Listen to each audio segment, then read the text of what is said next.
हरे कृष्णा।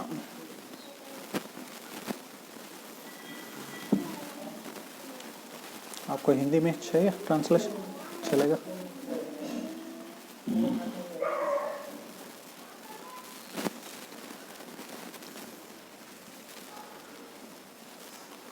ಇವತ್ತು ಭಾಗವತದಿಂದ ಭಾಗವತ ಪುರಾಣದಿಂದ ಒಂದು ಶ್ಲೋಕವನ್ನು ನಾವು ಚರ್ಚೆ ಮಾಡೋಣ. ಭಾಗವತ ಪುರಾಣ ಶ್ರೀಮದ್ ಭಾಗವತಂ ಅಂತ ಹೇಳಿ ಪ್ರಸಿದ್ಧ ಇದೆ. ಎಲ್ಲ ವೇದಶಾಸ್ತ್ರಗಳಲ್ಲಿ ಇದು ಶ್ರೇಷ್ಠವಾದದ್ದು. ಇದು ತುಂಬ ಪ್ರಸಿದ್ಧವಾದದ್ದು. ನಿಮಗೆಲ್ಲ ಗೊತ್ತಿರ್ಬೋದು, ಭಾಗವತ ಸಪ್ತಾಹ ಮಾಡ್ತಾರಲ್ಲ, 7 ದಿನ ಸಪ್ತಾಹ ಮಾಡ್ತಾರಲ್ಲ. ಇಲ್ಲಿ ಅಷ್ಟು ಪ್ರಚಲಿತ ಇಲ್ಲ. ಉತ್ತರ ಭಾರತದಲ್ಲಿ ತುಂಬ ಈ ಸಪ್ತಾಹ, ಭಾಗವತ ಸಪ್ತಾಹ ಎಲ್ಲ ಮಾಡ್ತಾರೆ. ಇದು ಭಾಗವತ ಅಂದರೆ ಕೃಷ್ಣನ ಬಗ್ಗೆ ಮತ್ತು ಕೃಷ್ಣನ ಬೇರೆ ಬೇರೆ ಅವತಾರಗಳು, ವಿಶೇಷವಾಗಿ ಕೃಷ್ಣನ ಬಗ್ಗೆ. ಇದು ಶುಕಮುನಿಗಳಂದರೆ ವೇದವ್ಯಾಸರ ಪುತ್ರ ಶುಕದೇವ ಗೋಸ್ವಾಮಿನ ಅಂತ ಹೇಳ್ತಾರೆ. ಅವರು ಪರೀಕ್ಷಿತನಿಗೆ ಹೇಳಿದ್ದೆ. ಇದು ಪರೀಕ್ಷಿತ ಅಭಿಮನ್ಯುವಿನ ಮಗ, ಪಾಂಡವರ ಮೊಮ್ಮಗ. ಸೊ ಅವನಿಗೆ ಪರೀಕ್ಷಿತ ರಾಜನಿಗೆ ಹೇಳಿದ್ದಿದ್ದು ಶುಕದೇವ. ಇದರಲ್ಲಿ 18,000 ಶ್ಲೋಕಗಳಿದೆ ಮತ್ತು 12 ಸ್ಕಂದಗಳಿದೆ. ಸೊ ಇದು ವೇದಾಂತ ಸೂತ್ರದ ಮೇಲೆ ಭಾಷ್ಯ ಅಂತ ಹೇಳಿದೆ. ಇದ್ರ ಬಗ್ಗೆ ಭಾಷ್ಯಾಂ ಬ್ರಹ್ಮಸೂತ್ರಾಣಾಮ್ ಅಂತ ಹೇಳಿ. ಸೊ ಈ ಥರ ಇದರ ಮಹತ್ವ ತುಂಬ ಇದೆ. ಇದರಲ್ಲಿ ಒಂದು ಪ್ರಸಿದ್ಧ ಶ್ಲೋಕ ಇದೆ, ಆತ್ಮಾರಾಮ ಶ್ಲೋಕ ಅಂತ ಹೇಳಿ. ಸೊ ಪ್ರಸಿದ್ಧ ಅಂದರೆ ಹೇಗೆ ನಮಗೆಲ್ಲ ಗೊತ್ತಿಲ್ಲ. ಆದರೆ ಯಾರು ಭಾಗವತರು ಇರ್ತಾರಲ್ಲ, ಭಾಗವತರಂದರೆ ಯಾರು? ಭಗವಂತನ ಭಕ್ತರಿಗೆ ಭಾಗವತರು ಅಂತ ಹೇಳ್ತಾರೆ. ಅಥವಾ ಭಾಗವತವನ್ನು ಅನುಸರಿಸುವವರಿಗೆ, ಶ್ರೀಮದ್ ಭಾಗವತವನ್ನು ಪಾಲನೆ ಮಾಡೋವರಿಗೆ, ಅನುಸರಿಸುವವರಿಗೆ, ಫಾಲೋವರ್ಸ್ ಆಫ್ ಶ್ರೀಮದ್ ಭಾಗವತ, ಅವರಿಗೆ ಭಾಗವತರು ಅಂತ ಹೇಳ್ತಾರೆ. ಸೊ ಅವರಲ್ಲಿ ಇದು ತುಂಬ ಪ್ರಸಿದ್ಧ. ಯಾರು ಭಾಗವತ ಓದ್ತಾರಲ್ಲ ಅವರಿಗೆ ಇದರ ಮಹತ್ವ ಗೊತ್ತಾಗುತ್ತೆ. ಇದು ತುಂಬ ಪ್ರಸಿದ್ಧವಾದ ಶ್ಲೋಕ. ಈ ಶ್ಲೋಕವನ್ನು ಚೈತನ್ಯ ಮಹಾಪ್ರಭುಗಳು ತಮ್ಮ ಅನುಯಾಯಿಗಳಿಗೆ, ಇಬ್ಬರು ಅನುಯಾಯಿಗಳಿಗೆ, ಸಾರ್ವಭೌಮ ಭಟ್ಟಾಚಾರ್ಯ ಮತ್ತು ಸನಾತನ ಗೋಸ್ವಾಮಿಗೆ, ಇದರ ಮೇಲೆ 2 ಬಾರಿ ವ್ಯಾಖ್ಯಾನ ಮಾಡಿದರು. ಆ ವ್ಯಾಖ್ಯಾನ ಮಾಡುವಾಗ 60ಕ್ಕಿಂತ ಹೆಚ್ಚು ಅರ್ಥಗಳನ್ನು ಕೊಟ್ಟಿದ್ದಾರೆ ಈ ಒಂದು ಶ್ಲೋಕಕ್ಕೆ. I think Hindi translation is required. One of you can go. Who will go?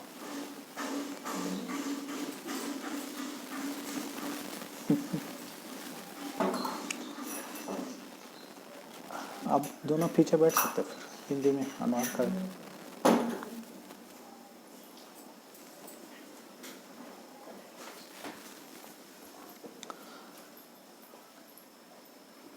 So ಚೈತನ್ಯ ಮಹಾಪ್ರಭು ಈ ಶ್ಲೋಕದ ಮೇಲೆ 60ಕ್ಕಿಂತ ಹೆಚ್ಚು ವ್ಯಾಖ್ಯಾನಗಳನ್ನು ಕೊಟ್ಟರು. ನಮಗೆ 60 ದಿನ ಇದನ್ನು ಚರ್ಚೆ ಮಾಡಿದ್ರೂ ಕಡಿಮೆ ಆಗತ್ತೆ ಈ ಶ್ಲೋಕವನ್ನು. ಅಷ್ಟು ಇದರ ಮಹತ್ವ. ಭಾಗವತದ ಮೊದಲನೇ ಶ್ಲೋಕದ ಮೇಲೆ ಸರಸ್ವತಿ ಠಾಕೂರ್ ಅವರು, ಭಕ್ತಿ ಸಿದ್ಧಾಂತ ಸರಸ್ವತಿ ಠಾಕೂರ್ ಅಂತ ಹೇಳಿ, ಅವರು ನಮ್ಮ ಪ್ರಭುಪಾದರ, ನಮ್ಮ ಸಂಸ್ಥಾಪಕ, ಇಸ್ಕಾನ್ ಸಂಸ್ಥಾಪಕ ಆಚಾರ್ಯರಾದ ಶ್ರೀಲ AC ಭಕ್ತಿ ವೇದಾಂತ ಸ್ವಾಮಿ ಶ್ರೀಲ ಪ್ರಭುಪಾದರ ಗುರುಗಳವರು. ಅವರು ಢಾಕಾದಲ್ಲಿ, ಈಗ ಢಾಕಾ ಅದು ಬಾಂಗ್ಲಾದೇಶದಲ್ಲಿದೆ, ಮೊದಲು ಭಾರತದಲ್ಲೇ ಇತ್ತು. ಬಾಂಗ್ಲಾದೇಶ ಭಾರತದ ಅಂಗ ಆಗಿತ್ತಲ್ಲ 1947 ತನಕ. ಆವಾಗ 1930ರಲ್ಲಿ ಒಂದು ತಿಂಗಳು ಪ್ರತಿದಿನ 30 ದಿನ ಪ್ರತಿದಿನ 2 ಗಂಟೆ ಅದರ ಮೇಲೆ ಪ್ರವಚನ ಮಾಡಿದರು. Every day 2 hours for 30 days on 1 verse. So ಮೊದಲನೇ ಶ್ಲೋಕದ ಮೇಲೆ, ಭಾಗವತದ ಮೊದಲನೇ ಶ್ಲೋಕದ ಮೇಲೆ 30 ದಿನ ಪ್ರವಚನ ಮಾಡಿದರು. ಸೊ ಅದೇ ಥರ ಈ ಆತ್ಮಾರಾಮದ ಶ್ಲೋಕದ ಮೇಲೆ 60ಕ್ಕಿಂತ ಹೆಚ್ಚು ವ್ಯಾಖ್ಯಾನಗಳನ್ನು ಕೊಟ್ಟಿದ್ದಾರೆ. ಅದಕ್ಕೆ ಇದು ತುಂಬ ಪ್ರಸಿದ್ಧವಾದ ಶ್ಲೋಕ. ಇದು ಆತ್ಮಾರಾಮ ಶ್ಲೋಕ ಅಂತ ಹೇಳ್ತಾರೆ. ನಾವು ಇದರ ಪಾಠ ಮಾಡೋಣ, ಆಮೇಲೆ ನಾವು ಅದರ ಮೇಲೆ ಚರ್ಚೆ ಮಾಡೋಣ. ಸೂತ ಉವಾಚ. Yeah, Hindi first canto for them? No, it's must be on that all. It's okay then. In English also it will be there. You can give English edition, they can read Devanagari from that. Suta uvacha ಆತ್ಮಾರಾಮಶ್ಚ ಮುನಯೋ. ಕಾಣಿಸ್ತಾ ಇದೆಯಲ್ಲ ಎಲ್ರಿಗೂ? ನಿರ್ಗ್ರಂಥಾಪ್ಯುರುಕ್ರಮೇ ಕುರ್ವಂತ್ಯಹೈತು ಕಿಂ ಭಕ್ತಿಂ ಕುರ್ವಂತ್ಯಹೈತು ಕಿಂ ಭಕ್ತಿಂ ಇತ್ತಂಭೂತಗುಣೋ ಹರಿಃ ಇತ್ತಂಭೂತಗುಣೋ ಹರಿಃ. ಸೂತ ಉವಾಚ ಆತ್ಮಾರಾಮಶ್ಚ ಮುನಯೋ ನಿರ್ಗ್ರಂಥಾಪ್ಯುರುಕ್ರಮೇ ಕುರ್ವಂತ್ಯಹೈತು ಕಿಂ ಭಕ್ತಿಂ ಇತ್ತಂಭೂತಗುಣೋ ಹರಿಃ. ಸೂತ ಉವಾಚ ಆತ್ಮಾರಾಮಶ್ಚ ಮುನಯೋ ನಿರ್ಗ್ರಂಥಾಪ್ಯುರುಕ್ರಮೇ ಕುರ್ವಂತ್ಯಹೈತು ಕಿಂ ಭಕ್ತಿಂ ಇತ್ತಂಭೂತಗುಣೋ ಹರಿಃ. ಸೂತ ಉವಾಚ ಆತ್ಮಾರಾಮಶ್ಚ ಮುನಯೋ ನಿರ್ಗ್ರಂಥಾಪ್ಯುರುಕ್ರಮೇ ಕುರ್ವಂತ್ಯಹೈತು ಕಿಂ ಭಕ್ತಿಂ ಇತ್ತಂಭೂತಗುಣೋ ಹರಿಃ.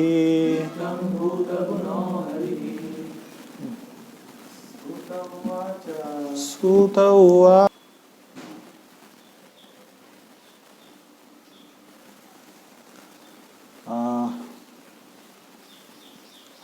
ಇದರ ಅರ್ಥ ಹೀಗಿದೆ. ಸುತಮುನಿಗಳು ಹೇಳಿದರು, ಎಲ್ಲ ಬಗೆಯ ಆತ್ಮಾರಾಮರು, ಆತ್ಮಾರಾಮರಂದರೆ ಆತ್ಮದಲ್ಲಿ ಸಂತೋಷ ಪಡುವವರು, ಚೈತನ್ಯಾತ್ಮದಲ್ಲಿ ಸಂತೋಷ ಪಡುವವರು, ವಿಶೇಷವಾಗಿ ಆತ್ಮ ಸಾಕ್ಷಾತ್ಕಾರದ ಪಥದಲ್ಲಿ ಪ್ರತಿಷ್ಠಿತರಾದವರು, ಎಲ್ಲ ಬಗೆಯ ಐಹಿಕ ಬಂಧನಗಳಿಂದ ಮುಕ್ತರಾದವರು, ದೇವೋತ್ತಮ ಪರಮ ಪುರುಷನಿಗೆ ಶುದ್ಧ ಭಕ್ತಿಯ ಸೇವೆ ಸಲ್ಲಿಸುವುದು ಅವರ ಆಕಾಂಕ್ಷೆ. ಎಂದರೆ ಭಗವಂತನು ದಿವ್ಯ ಗುಣಾಢ್ಯನು, ಆದ್ದರಿಂದ ಮುಕ್ತಾತ್ಮರು ಸೇರಿದಂತೆ ಪ್ರತಿಯೊಬ್ಬರನ್ನು ಆಕರ್ಷಿಸಬಲ್ಲನು ಎಂದು ಇದರ ಅರ್ಥ.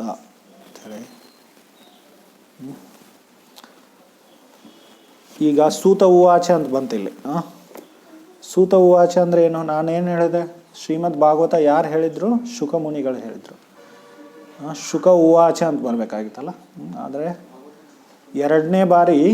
ಮೊದಲನೇ ಬಾರಿ ಶುಕದೇವ ಗೋಸ್ವಾಮಿ ಪರೀಕ್ಷಿತನಿಗೆ ಈ ಭಾಗವತವನ್ನು ಹೇಳಿದ್ದು. ಆವಾಗ ಆ ಸಮಯದಲ್ಲಿ ಸುತ ಗೋಸ್ವಾಮಿಯವರು ಅಲ್ಲಿದ್ದರು.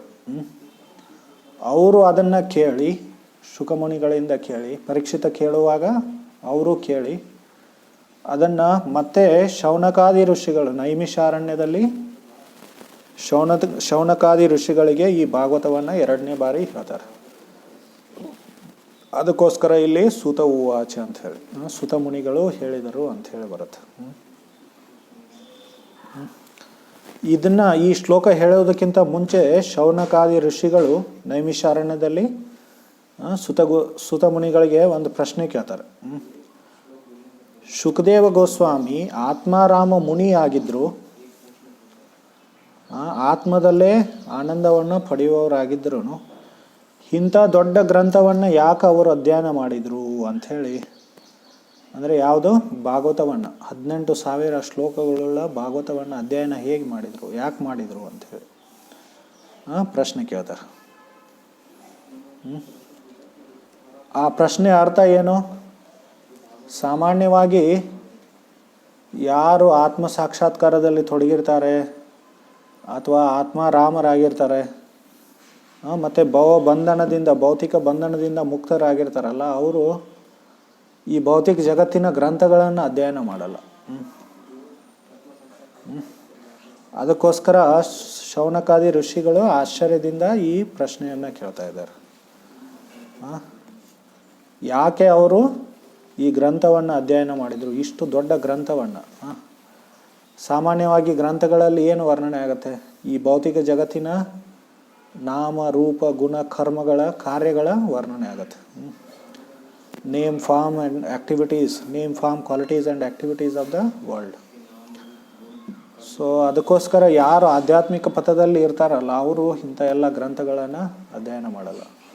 ಸಾಮಾನ್ಯವಾಗಿ ವೇದಾಂತವನ್ನು ಅಧ್ಯಯನ ಮಾಡ್ತಾರೆ. ಯಾಕಂದರೆ ವೇದಾಂತದಲ್ಲಿ ಬ್ರಹ್ಮ ವಸ್ತು ಮತ್ತು ಜಡ ವಸ್ತುವಿನ ನಡುವೆ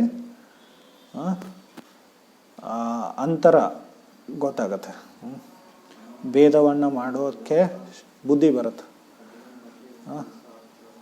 ಆಧ್ಯಾತ್ಮಿಕ ವಸ್ತು ಮತ್ತು ಜಡ ವಸ್ತುವಿನ ನಡುವೆ ಭೇದ ಮಾಡಲಿಕ್ಕೆ ಬುದ್ಧಿ ಬರುತ್ತೆ. ಅದಕ್ಕೋಸ್ಕರ ಎಲ್ಲರೂ ವೇದಾಂತವನ್ನು ಅಧ್ಯಯನ ಮಾಡ್ತಾಯಿದ್ರು, ಯಾರು ಆಧ್ಯಾತ್ಮಿಕ ಪಥದಲ್ಲಿ. ಸೊ ಈಗ ಭಾಗವತ ಏನಿದೆ, ಪುರಾಣ, ಒಂದು ಪುರಾಣಗಳಲ್ಲಿನೂ ಏನು ಈ ಭೌತಿಕ ಜಗತ್ತಿನ ಇತಿಹಾಸದ ಬಗ್ಗೆ ವರ್ಣನೆ ಆಗುತ್ತೆ. ಆದರೆ ಭಾಗವತದಲ್ಲಿ ಮತ್ತು ಪುರಾಣಗಳಲ್ಲಿ ಇನ್ನೊಂದು ವಿಶೇಷತೆ ಏನಂದರೆ ಭಗವಂತನ ಅವತಾರಗಳ ಬಗ್ಗೆ ವರ್ಣನೆ ಆಗಿದೆ. ಅದಕ್ಕೋಸ್ಕರ ಈ ಗ್ರಂಥಗಳನ್ನು ಆತ್ಮಾರಾಮ ಮುನಿಗಳೂ ಚರ್ಚೆ ಮಾಡ್ಬೋದು. ಸೊ ಅಥವಾ ಅದನ್ನು ಅಧ್ಯಯನ ಮಾಡ್ಬೋದು. ಇಲ್ಲಿ ಅದನ್ನೇ ಸುತ ಮುನಿಗಳು ಹೇಳ್ತಾ ಇದ್ದಾರೆ. ಆತ್ಮಾರಾಮಶ್ಚ ಮುನಯೋ ನಿರ್ಗ್ರಂಥ್ಯ ಅಪ್ಯೂರು ಕ್ರಮೆ ಕುರುವಂತೆ ಹೈತು ಕಿಂ ಭಕ್ತಿ.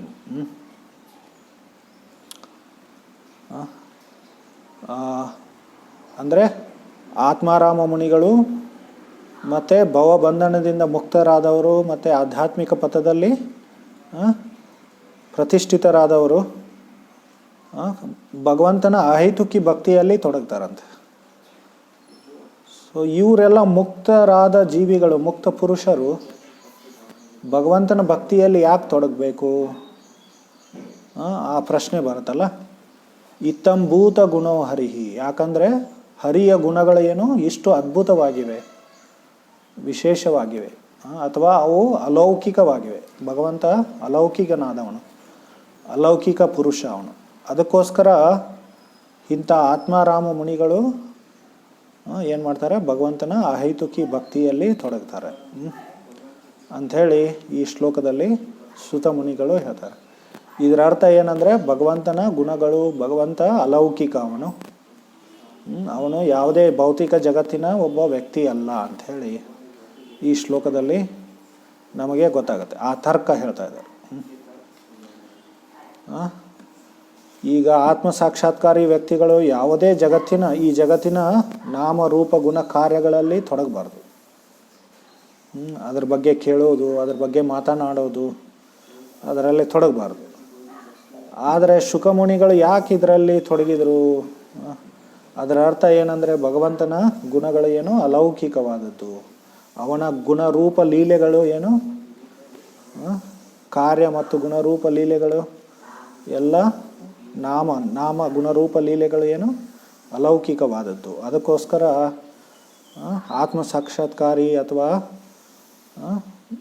ಪುರುಷರಾದ ಶುಕಮುನಿಗಳು ಇದನ್ನು ಅಧ್ಯಯನ ಮಾಡಿದರು, ಈ ಗ್ರಂಥ. ಯಾಕಂದರೆ ಈ ಗ್ರಂಥದಲ್ಲಿ ಭಗವಂತನ ನಾಮ ರೂಪ ಗುಣ ಲೀಲೆಗಳನ್ನು ವರ್ಣನೆಯಾಗಿದೆ. ಸೊ ಇದು ಭಗವಂತನ ವಿಶೇಷ ಗುಣರೂಪ ನಾಮರೂಪ ಗುಣ ಲೀಲೆಗಳ ವಿಶೇಷತೆ. ಅವನ ನಾಮರೂಪ ಗುಣ ಲೀಲೆಗಳು ಅಲೌಕಿಕವಾದದ್ದು. ಸೊ ಅವು ಆತ್ಮ ಸಾಕ್ಷಾತ್ಕಾರಿ ಪುರುಷರನ್ನು ಆಕರ್ಷಣೆ ಮಾಡ್ತವೆ. ಭಗವಂತ ಆಕರ್ಷಣೆ ಮಾಡ್ತಾನೆ. ಸೊ ಕೃಷ್ಣ ಅಂದ್ರೇನು? ಸರ್ವಾಕರ್ಷಕ. ಯಾರು ಎಲ್ಲರನ್ನೂ ಆಕರ್ಷಣೆ ಮಾಡ್ತಾನೆ, ಮುಕ್ತ ಪುರುಷರನ್ನು ಅವನು ಆಕರ್ಷಣೆ ಮಾಡ್ತಾನೆ. ಅದು ಭಗವಂತನ ವಿಶೇಷತೆ. ಸೊ ಇಲ್ಲಿ ಈ ಶ್ಲೋಕವನ್ನು ಭಗವದ್ಗೀತೆಯಲ್ಲೂ ವರ್ಣನೆ ಆಗಿದೆ. 18ನೇ ಅಧ್ಯಾಯದಲ್ಲಿ 2 ಶ್ಲೋಕಗಳು ಬರುತ್ತೆ. 18ನೇ ಅಧ್ಯಾಯದ 54ನೇ ಶ್ಲೋಕ, 54 18.54. You told correct, huh? Okay, correct. Sorry. ಬ್ರಹ್ಮಭೂತ ಪ್ರಸನ್ನಾತ್ಮ ನ ಶೋಚತಿ ನ ಕಾಂಕ್ಷತಿ ಸಮ ಸರ್ವೇಷು ಭೂತೇಷು ಮದ್ಭಕ್ತಿ ಲಭತೆ ಪರಾಂ ಭಕ್ತ್ಯಾ ಮಾಂ ಅಭಿಜಾನಾತಿ ಯಾವಾನ್ ಯಶ್ಚಾಮಿ ತತ್ವತಃ ತಥೋ ಮಾಂ ತತ್ವತೋ ಜ್ಞಾತ್ವಾ ವಿಶತೆ ತದನಂತರಂ. ಬ್ರಹ್ಮಭೂತ ಪ್ರಸನ್ನಾತ್ಮ, ಯಾರು ಆತ್ಮ ಸಾಕ್ಷಾತ್ಕಾರದಲ್ಲಿ ಸ್ಥಿತರಾಗಿರ್ತಾರೆ. ಬ್ರಹ್ಮಭೂತ ಅಂದರೆ ಆತ್ಮ ಸಾಕ್ಷಾತ್ಕಾರದಲ್ಲಿ ಸ್ಥಿತರಾದವರು. ಪ್ರಸನ್ನಾತ್ಮ, ಆತ್ಮ ಸಾಕ್ಷಾತ್ಕಾರದಲ್ಲೇ ಆನಂದ ಪಡೆಯುವವರು, ಸಂತೋಷ ಪಡುವವರು. ಇಲ್ಲಿಯೂ ಆತ್ಮಾರಾಮ ಅಂತ ಹೇಳಿ ಬಂದಿದೆ ಶ್ಲೋಕ ಶಬ್ದ. ನ ಶೋಚತಿ ನ ಕಾಂಕ್ಷತಿ, ಭೌತಿಕ ಜಗತ್ತಿನಲ್ಲಿ ಯಾವುದೇ ವಸ್ತುಗಳಿಗೂ ಅವರು ಆಸೆ ಪಡಲ್ಲ. ಕಾಂಕ್ಷತಿ ಅಂದರೆ ಶೋಚತಿ, ಅದನ್ನು ಕಳ್ಕೊಂಡಾಗ ಶೋಕ ಪಡಲ್ಲ. ಈ ಭೌತಿಕ ಜಗತ್ತಿನ ದ್ವಂದ್ವಗಳಿಂದ ಮುಕ್ತರಾದವರು. ಸುಖ ದುಃಖ ಆಸೆ ಆಕಾಂಕ್ಷೆ ಇವೆಲ್ಲರಿಂದ ಯಾರು ಮುಕ್ತರಾಗಿರ್ತಾರಲ್ಲ ಅವರು ಬ್ರಹ್ಮಭೂತರು ಅಂತ, ಬ್ರಹ್ಮಾವಸ್ಥೆಯನ್ನು ಪಡೆದವರು. ಮದ್ಭಕ್ತಿ ಲಭತೆ ಪರಾಂ ಪ್ರಸನ್ನಾತ್ಮ ಸಮ ಸರ್ವೇಷು ಭೂತೇಷು, ಎಲ್ಲ ಜೀವಿಗಳನ್ನು ಸಮಭಾವದಿಂದ ನೋಡುವವರು. ಈ ಎಲ್ಲ ಬಾಹ್ಯ ಭೇದಗಳನ್ನು ನೋಡಲ್ಲ. ಸ್ತ್ರೀ ಪುರುಷ ಅಥವಾ ಉಂಚ ನೀಚ ಎಲ್ಲ ಬಾಹ್ಯ ದೈಹಿಕ ಭೇದಗಳನ್ನು ಯಾರು ಮಾಡಲ್ಲ. ಎಲ್ಲರನ್ನು ಸಮಭಾವದಿಂದ ನೋಡುವವರು ಅಂದರೆ ಆತ್ಮವನ್ನು ನೋಡ್ತಾರೆ ಅವರು. ಅಂಥ ವ್ಯಕ್ತಿ ಮದ್ಭಕ್ತಿ ಲಭತೆ ಪರಾಂ, ನನ್ನ ಭಕ್ತಿಯಲ್ಲಿ ತೊಡಗ್ತಾರೆ ಅಂತ ಹೇಳಿ, ಶುದ್ಧ ಭಕ್ತಿಯಲ್ಲಿ. ಅದರ ಅರ್ಥ ಏನು? ಭಗವಂತನ ಭಕ್ತಿ ಯಾರಿಗೆ? ಮುಕ್ತ ಪುರುಷರು ಭಗವಂತನ ಭಕ್ತಿಯಲ್ಲಿ ತೊಡಗ್ತಾರೆ. ಅದರ ಅರ್ಥ ಏನು? ಭಗವಂತ ಅವನು ಅಲೌಕಿಕನಾದವನು ಅಂಥೇಳಿ. ಮುಂದಿನ ಶ್ಲೋಕದಲ್ಲಿನೂ ಅವರು ಇಂಥ ವ್ಯಕ್ತಿಗಳು ಭಗವಂತನನ್ನು ತತ್ವತ ತಿಳಿದುಕೊಂಡು ಭಕ್ತ್ಯಾ ಮಾಂ ಅಭಿಜಾನಾತಿ. ಈಗ ಭಗವದ್ಗೀತೆಯಲ್ಲಿ ಬೇರೆ ಬೇರೆ ಯೋಗಗಳನ್ನು ವರ್ಣನೆ ಆಗಿದೆ. ಕರ್ಮಯೋಗ, ಜ್ಞಾನ ಯೋಗ, ಧ್ಯಾನ ಯೋಗ, ಭಕ್ತಿ ಯೋಗ. ಆದರೆ ಕೃಷ್ಣ ಏನು ಹೇಳ್ತಾ ಇದ್ದಾನೆಂದರೆ, ಓನ್ಲಿ ಭಕ್ತರು ನನ್ನನ್ನು ಅಥವಾ ಭಕ್ತಿ ಯೋಗಿಗಳು ನನ್ನನ್ನು ಯಥಾರೂಪವಾಗಿ ತಿಳ್ಕೊಳ್ತಾರೆ. ಭಗವಂತನ ಗುಣಗಳು ಅಲೌಕಿಕ, ಅವನು ಅಲೌಕಿಕ ವ್ಯಕ್ತಿ ಅಂಥೇಳಿ ಭಕ್ತರೇ ಅವನನ್ನು ತಿಳ್ಕೊಬೋದು. ಭಕ್ತಿ ಯೋಗದಲ್ಲಿ ತೊಡಗಿದ್ದವರೇ ಅವನನ್ನು ತಿಳ್ಕೊಬೋದು. ಭಕ್ತ್ಯಾ ಮಾಂ ಅಭಿಜಾನಾತಿ ಯಾವಾನ್ ಯಶ್ಚಾಮಿ ತತ್ವತಃ. ತತ್ವತ ಅಂದ್ರೇನು? ಯಥಾರೂಪವಾಗಿ, ಸತ್ಯವಾಗಿ ತಿಳ್ಕೊಳ್ಳೋದು. ತಥೋ ಮಾಂ ತತ್ವತೋ ಜ್ಞಾತ್ವಾ ವಿಶತೆ ತದನಂತರಂ. ಹಾಗೆ ನನ್ನನ್ನು ಯಥಾರೂಪವಾಗಿ ತಿಳ್ಕೊಂಡು ಅವರು ನನ್ನ ಬಳಿಗೆ ಬರುತ್ತಾರೆ ಅಂಥೇಳಿ, ಭಗವಂತನ ಧಾಮಕ್ಕೆ ಹೋಗ್ತಾರೆ ಅವರು ಅಂಥೇಳಿ ಕೃಷ್ಣ ಹೇಳ್ತಾ ಇದ್ದಾನೆ. ಅಂದರೆ ಮುಕ್ತ ಪುರುಷರು ಭಗವದ್ ಭಕ್ತಿಯಲ್ಲಿ ತೊಡಗ್ತಾರೆ. ಅಂದರೆ ಭಗವಂತ ಅಲೌಕಿಕ ವ್ಯಕ್ತಿ ಅಂಥೇಳಿ, ಭಗವಂತನ ಬಗ್ಗೆ ಶ್ರವಣ ಕೀರ್ತನೆ ಮಾಡ್ತಾರೆ ಅವರು. ಭಗವಂತನ ಬಗ್ಗೆ ಕೇಳೋದು, ಭಗವಂತನ ಬಗ್ಗೆ ಹೇಳೋದು, ಭಗವಂತನ ನಾಮ ಸಂಕೀರ್ತನೆ ಮಾಡೋದು, ಆ ಸಂಕೀರ್ತನೆಯನ್ನು ಆಲಿಸೋದು. ಈ ಜಗತ್ತಿನಲ್ಲಿ ಎಲ್ಲರೂ ಏನು ಮಾಡ್ತಾರೆ? ಶ್ರೋತವ್ಯಾದೀನಿ ರಾಜೇಂದ್ರ ನನಾಂ ಸಂತಿ ಸಹಸ್ರತ ಅಪಶ್ಯತಾಂ ಆತ್ಮತತ್ವಂ ಗ್ರಹೇಶು ಗ್ರಹಮೇದಿನಾಂ. ಇಲ್ಲಿ ಭೌತಿಕವಾದಿ ಗೃಹಸ್ಥರು, ಗ್ರಹಮೇದಿಗಳು, ಮತ್ತು ಅಪಶ್ಯತಾಂ ಆತ್ಮತತ್ವಂ, ಆತ್ಮತತ್ವವನ್ನು ತಿಳಿದು ಆತ್ಮವಿದ್ಯೆ, ಆತ್ಮ ಸಾಕ್ಷಾತ್ಕಾರವನ್ನು ಮಾಡಿಕೊಂಡೇ ಇರುವವರು. ಅವರು ಈ ಜಗತ್ತಿನ ಸಾವಿರಾರು ವಿಷಯಗಳ ಬಗ್ಗೆ ಹೇಳೋದು, ಕೇಳೋದು, ಮಾತಾಡೋದು ಮಾಡ್ತಾರೆ. ಕ್ರಿಕೆಟ್ ಸ್ಕೋರ್ ಏನಾಯಿತು, ಯಾವ ಸಿನಿಮಾ ಬಂತು, ಯಾವ ಸೀರಿಯಲ್ ನಡೀತಾ ಇದೆ, ಈ ಥರ ಈಗ ಸೋಷಲ್ ಮೀಡಿಯಾ ಅದರಲ್ಲಿ ತೊಡಗಿಬಿಡೋದು. ಸಾವಿರಾರು ಭೌತಿಕ ವಿಷಯಗಳಲ್ಲಿ ತೊಡಗಿರ್ತಾರೆ. ಆದರೆ ಮುಕ್ತ ಪುರುಷರೇನು ಭಗವಂತನ ಅಲೌಕಿಕ, ಭಗವಂತನಾದ ಅವನ ಭಕ್ತಿಯಲ್ಲಿ ತೊಡಗ್ತಾರೆ. ಅದಕ್ಕೋಸ್ಕರ ಭಗವಂತ ಏನು ಅಲೌಕಿಕ ವ್ಯಕ್ತಿ ಅಂತ ಹೇಳಿ. ಸೊ ಇದು ಈ ಶ್ಲೋಕದಲ್ಲಿ ವರ್ಣನೆ ಆಗಿದೆ. ಆತ್ಮಾರಾಮಶ್ಚ ಮುನಯೋ ನಿರ್ಗ್ರಂಥ ಅಪಿಯೂರು ಕ್ರಮೆ ಕುರುವಂತೆ ಹೈತು ಕಿಂ ಭಕ್ತಿ ಮಿತ್ತಂಭೂತ ಗುಣೋ ಹರಿಹಿ ಅಂತ. ಸೊ ಇಲ್ಲಿ ಭಾವಾರ್ಥದಲ್ಲಿ ಪ್ರಭುಪಾದರು ಏನು ಹೇಳ್ತಾ ಇದ್ದಾರೆ, ಚೈತನ್ಯ, ನಾನು ಹೇಳಿದ್ನಲ್ಲ ಚೈತನ್ಯ ಮಹಾಪ್ರಭು 60ಕ್ಕಿಂತ ಹೆಚ್ಚು ವ್ಯಾಖ್ಯಾನಗಳನ್ನು ಕೊಟ್ಟಿದ್ದಾರಲ್ಲ ಈ ಶ್ಲೋಕದ ಮೇಲೆ. ಅವ್ರು ಹೇಳ್ತಾರೆ ಇಲ್ಲಿ ಈ ಶ್ಲೋಕದಲ್ಲಿ 11 ಶಬ್ದಗಳಿದೆ ಅಂತ ಹೇಳ್ತಾರೆ. ಯಾವವು 11 ಶಬ್ದ? ಮೊದಲನೇದು ಆತ್ಮಾರಾಮ, ಆಮೇಲೆ ಮುನಯ ಅಂತ ಹೇಳಿದೆ, ನಿರ್ಗ್ರಂಥ ಅಂತ ಹೇಳಿದೆ, ಅಪಿ ಅಂಥೇಳಿ ಒಂದು ಶಬ್ದ ಇದೆ, 4 ಆಯಿತು. ಚ 5ನೇದು, ಉರುಕ್ರಮ ಅಂದರೆ 6ನೇದು, ಕುರುವಂತಿ 7ನೇದು, ಮತ್ತು 8ನೇದು ಅಹೈತುಕಿ, 9ನೇದು ಭಕ್ತಿ, 10ನೇದು ಇತ್ತಂಭೂತ ಗುಣ, ಮತ್ತು 11ನೇದು ಹರಿ. ಸೊ ಈ ಥರ 11 ಶಬ್ದಗಳಿದೆ. ಪ್ರತಿಯೊಂದು ಶಬ್ದಕ್ಕೂ ಬೇರೆ ಬೇರೆ ಅರ್ಥಗಳನ್ನು ಕೊಟ್ಟು ಅವರು ಈ ಥರ ವ್ಯಾಖ್ಯಾನಗಳನ್ನು ಮಾಡ್ತಾರೆ. ನಾವು ಸ್ವಲ್ಪ ಸಂಕ್ಷೇಪವಾಗಿ ಇಲ್ಲಿ ಚರ್ಚೆ ಮಾಡೋಣ, ಎಲ್ಲ ಮಾಡಲಿಕ್ಕಾಗಲ್ಲ. ನಾನು ಹೇಳಿದ್ನಲ್ಲ 60 ದಿನವೂ ಕಡಿಮೆ ಆಗುತ್ತೆ ಇದನ್ನು ಚರ್ಚೆ ಮಾಡಲಿಕ್ಕೆ. ಮೊದಲನೇ ಶಬ್ದ ಯಾವುದು? ಆತ್ಮಾರಾಮ ಅಂತ ಹೇಳಿ. ಆತ್ಮಾರಾಮ, ಮುನಿ ಮತ್ತು ನಿರ್ಗ್ರಂಥ, ಈ 3 ಶಬ್ದಗಳು ಒಂದೇ ಥರ ವ್ಯಕ್ತಿಗಳನ್ನು ಬಗ್ಗೆ ವರ್ಣನೆ ಆಗುತ್ತೆ. ಆದರೆ ಅದರಲ್ಲಿ ಬೇರೆ ಬೇರೆ ದೃಷ್ಟಿಕೋನದಿಂದ ಆ ವ್ಯಕ್ತಿಗಳನ್ನು ವರ್ಣನೆ ಮಾಡಲಾಗಿದೆ. ಸಾಮಾನ್ಯ ಸಾರವಾಗಿ ಹೇಳೋದಂದರೆ ಈ 3 ಜನ ಯಾರು? ಆತ್ಮಾರಾಮ, ಮುನಯ, ನಿರ್ಗ್ರಂಥ ಅಂದರೆ ಯಾರು ಆತ್ಮ ಸಾಕ್ಷಾತ್ಕಾರವನ್ನು ಪಡೆದಿರ್ತಾರೆ ಅಥವಾ ಆತ್ಮ ಸಾಕ್ಷಾತ್ಕಾರದ ಮಾರ್ಗದಲ್ಲಿ ಪರಿನಿಷ್ಠಿತರಾಗಿರ್ತಾರೆ, ಅವರಿಗೆ ಈ ಶಬ್ದಗಳು ಅನ್ವಯ ಆಗುತ್ತೆ. ಆತ್ಮಾರಾಮ, ಮುನಯ, ನಿರ್ಗ್ರಂಥ ಅಂಥೇಳಿ. ಆತ್ಮದಲ್ಲಿ ಆನಂದ ಪಡೆಯುವವರು ಮುನಿಗಳು.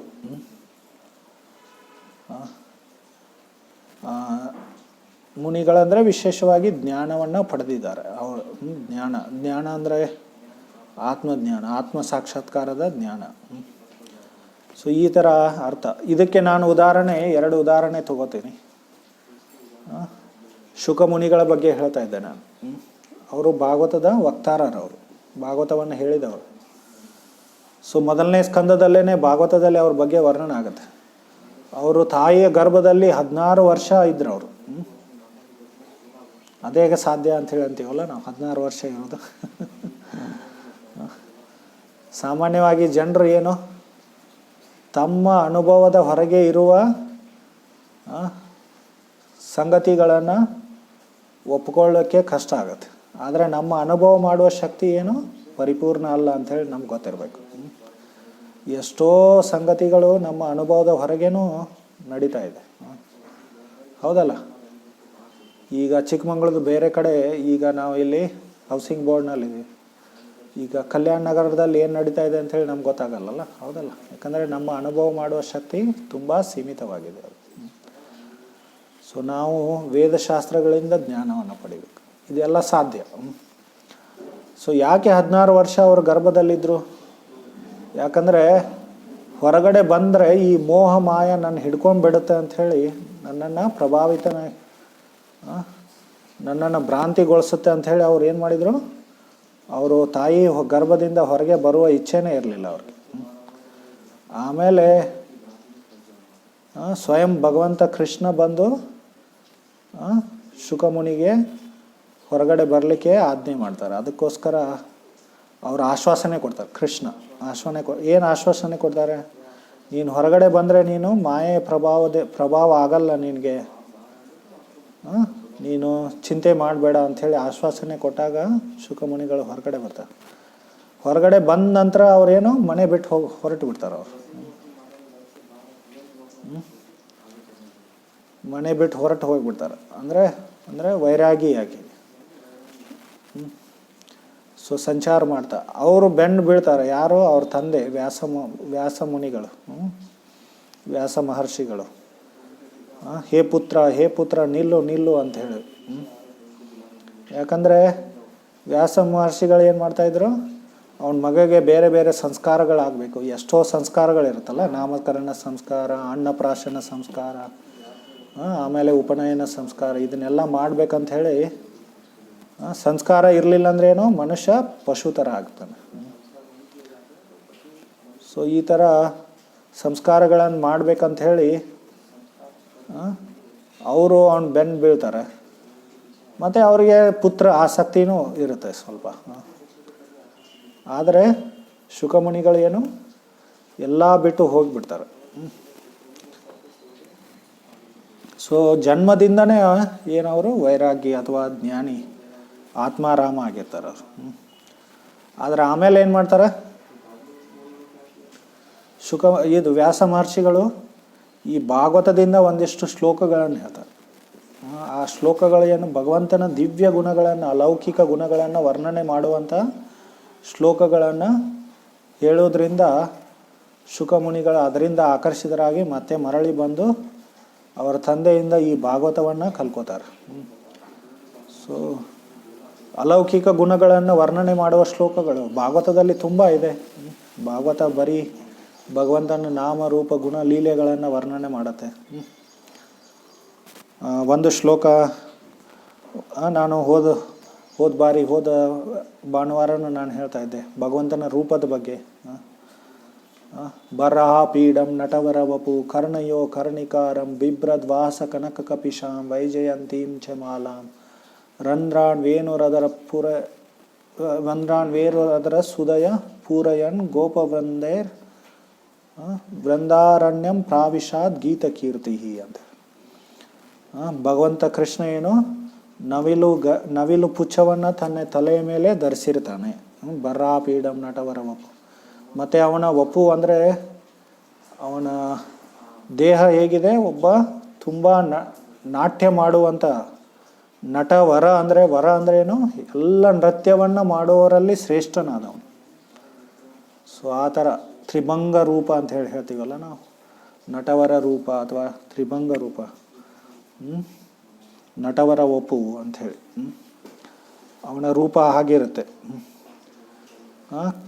ಕಿವಿಗಳಲ್ಲಿ ಕರ್ಣಕುಂಡಲಗಳನ್ನು ಹಾಕಿರ್ತಾನೆ. ಮೈಯಲ್ಲಿ ತನ್ನ ಕೊರಳಿನಲ್ಲೇನು ವೈಜಯಂತಿ ಮಾಲಾ ಹಾಕಿರ್ತಾನೆ. ಕರ್ಣಯೋ ಕರ್ಣಿಕಾರಂ ವೈಜಯಂತಿಂ ಚ ಮಾಲಾಂ. ಮತ್ತು ಅವನು ಯಾವಾಗಲೂ ಕೊಳಲನ್ನು ಬಾರಿಸ್ತಾ ಇರ್ತಾನೆ. ಆ ಕೊಳಲಿನ ರಂಧ್ರಗಳಲ್ಲಿ ತನ್ನ ತುಟಿಯಿಂದ ಸುಧಾ ಅಂದ್ರೇನು? ಅಮೃತವನ್ನು ಹಾಕ್ತಾ ಇದ್ದಾನೆ ಅಂಥೇಳಿ ಶುಕಮುನಿಗಳು ವರ್ಣನೆ ಮಾಡ್ತಾರೆ. ಮತ್ತು ಬಿಭ್ರದ್ವಾಸ ಕನಕ ಕಪಿಶಾಂ ವೈಜಯಂತಿಂ ಚ ಅಂದರೆ ಅವನು ಈ ಪೀತಾಂಬರವನ್ನು ಧರಿಸಿರ್ತಾನೆ. ತುಂಬ ಹೊಳೆಯುವಂಥ ಪೀತಾಂಬರವನ್ನು ಧರಿಸಿರ್ತಾನೆ. ಮತ್ತು ಬೇರೆ ಬೇರೆ ಆಭೂಷಣಗಳನ್ನು ಹಾಕ್ಕೊಂಡಿರ್ತಾನೆ ಅವನು. ಸೊ ಅವನು ತನ್ನ ಮಿತ್ರರೊಂದಿಗೆ ಗೋಪ ವೃಂದೈರ್ ಅಂದರೆ ತನ್ನ ಮಿತ್ರರೊಂದಿಗೆ ವೃಂದಾರಣ್ಯದಲ್ಲಿ ಹಾಡುತ್ತಾ ಕುಣಿಯುತ್ತಾ ಗೋಪ ಬಾಲಕರೊಂದಿಗೆ ಏನು ಮಾಡ್ತಾ ಇದ್ದಾನೆ? ಪ್ರವೇಶ ಮಾಡ್ತಾನೆ ವೃಂದಾವನದಲ್ಲಿ. ಸೊ ಈ ಶ್ಲೋಕದಲ್ಲಿ ಏನು? ಶುಕಮುನಿಗಳು ಕೃಷ್ಣ ತನ್ನ ಮಿತ್ರರ ಜೊತೆ ವೃಂದಾರಣ್ಯದಲ್ಲಿ ಪ್ರವೇಶ ಮಾಡುವ ದೃಶ್ಯವನ್ನು ವರ್ಣನೆ ಮಾಡ್ತಾನೆ, ಆ ಸುಂದರತೆಯನ್ನು ಆ ಶ್ಲೋಕದಲ್ಲಿ ಈ ಥರ. ಮತ್ತು 3ನೇ ಸ್ಕಂದದಲ್ಲಿ ಇನ್ನೊಂದು ಶ್ಲೋಕ ಬರುತ್ತೆ, ಉದ್ಧವ ಹೇಳಿದ್ದದು. ಸೊ ಅಲ್ಲಿ ಕೃಷ್ಣನ ಕರುಣೆಯ ಬಗ್ಗೆ, ದಯೆಯ ಬಗ್ಗೆ ವರ್ಣನೆ ಆಗುತ್ತೆ. ಅಲ್ಲಿ ಅಹೋ ಬಕಿಯಂ ಸ್ತನಕಾಲಕೂಟಂ ಜಿಗಾಂಸಯಾಪ್ಯಯಾದ್ ಅಪ್ಯಸಾದ್ವಿ ಲೇಬೆ ಗತಿಂ ದಾತೃಚಿತಂ ತಥೋನ್ಯಂ ಕಿಂ ವಾದಯಾಲುಂ ಶರಣಂ ವ್ರಜೇಮ. ಇದರಲ್ಲಿ ಏನು ವರ್ಣನೆ ಆಗಿದೆ? ಅಹೋ ಬಕಿಯಂ, ಅಂದರೆ ಬಕಿ ಅಂದರೆ ಪೂತನ. ಬಕಾಸುರನ ಸಹೋದರಿಗೆ ಬಕಿ ಅಂತ ಹೇಳ್ತಾರೆ. ಬಕ ಅಂದರೆ ಬಕಾಸುರ, ಬಕಾಸುರನ ಸಹೋದರಿಗೆ ಬಕಿ ಅಂತ ಹೇಳ್ತಾರೆ. ಕಾಲಕೂಟವನ್ನುವ ವಿಷವನ್ನು ಕೊಟ್ಟು ಕೊಲ್ಲಲಿಕ್ಕೆ ಬಂದ ಬಕಿ ಪೂತನ ಏನು ಮಾಡಿದ್ಲು? ಕಾಲಕೂಟ ವಿಷ ಕುಡಿಸಿ ಕೃಷ್ಣನನ್ನು ಕೊಲ್ಲಲಿಕ್ಕೆ ಬಂದಿದ್ಲು. ಕೃಷ್ಣ ಆವಾಗ ಇನ್ನೂ ಸಣ್ಣ ಚಿಕ್ಕ ಮಗುವಾಗಿ. ಸೊ ಚಿಕ್ಕ ಮಗು ಅಂದರೆ ಈಗ ಹುಟ್ಟಿದ್ದ ಅವನು, ಅವನ ಆರಂಭಿಕ ದಿನಗಳಲ್ಲಿ. ಸೊ ಅಂಥ ಕಾಲಕೂಟ ವಿಷವನ್ನು ಕೊಟ್ಟು ಕೊಲ್ಲಲಿಕ್ಕೆ ಬಂದ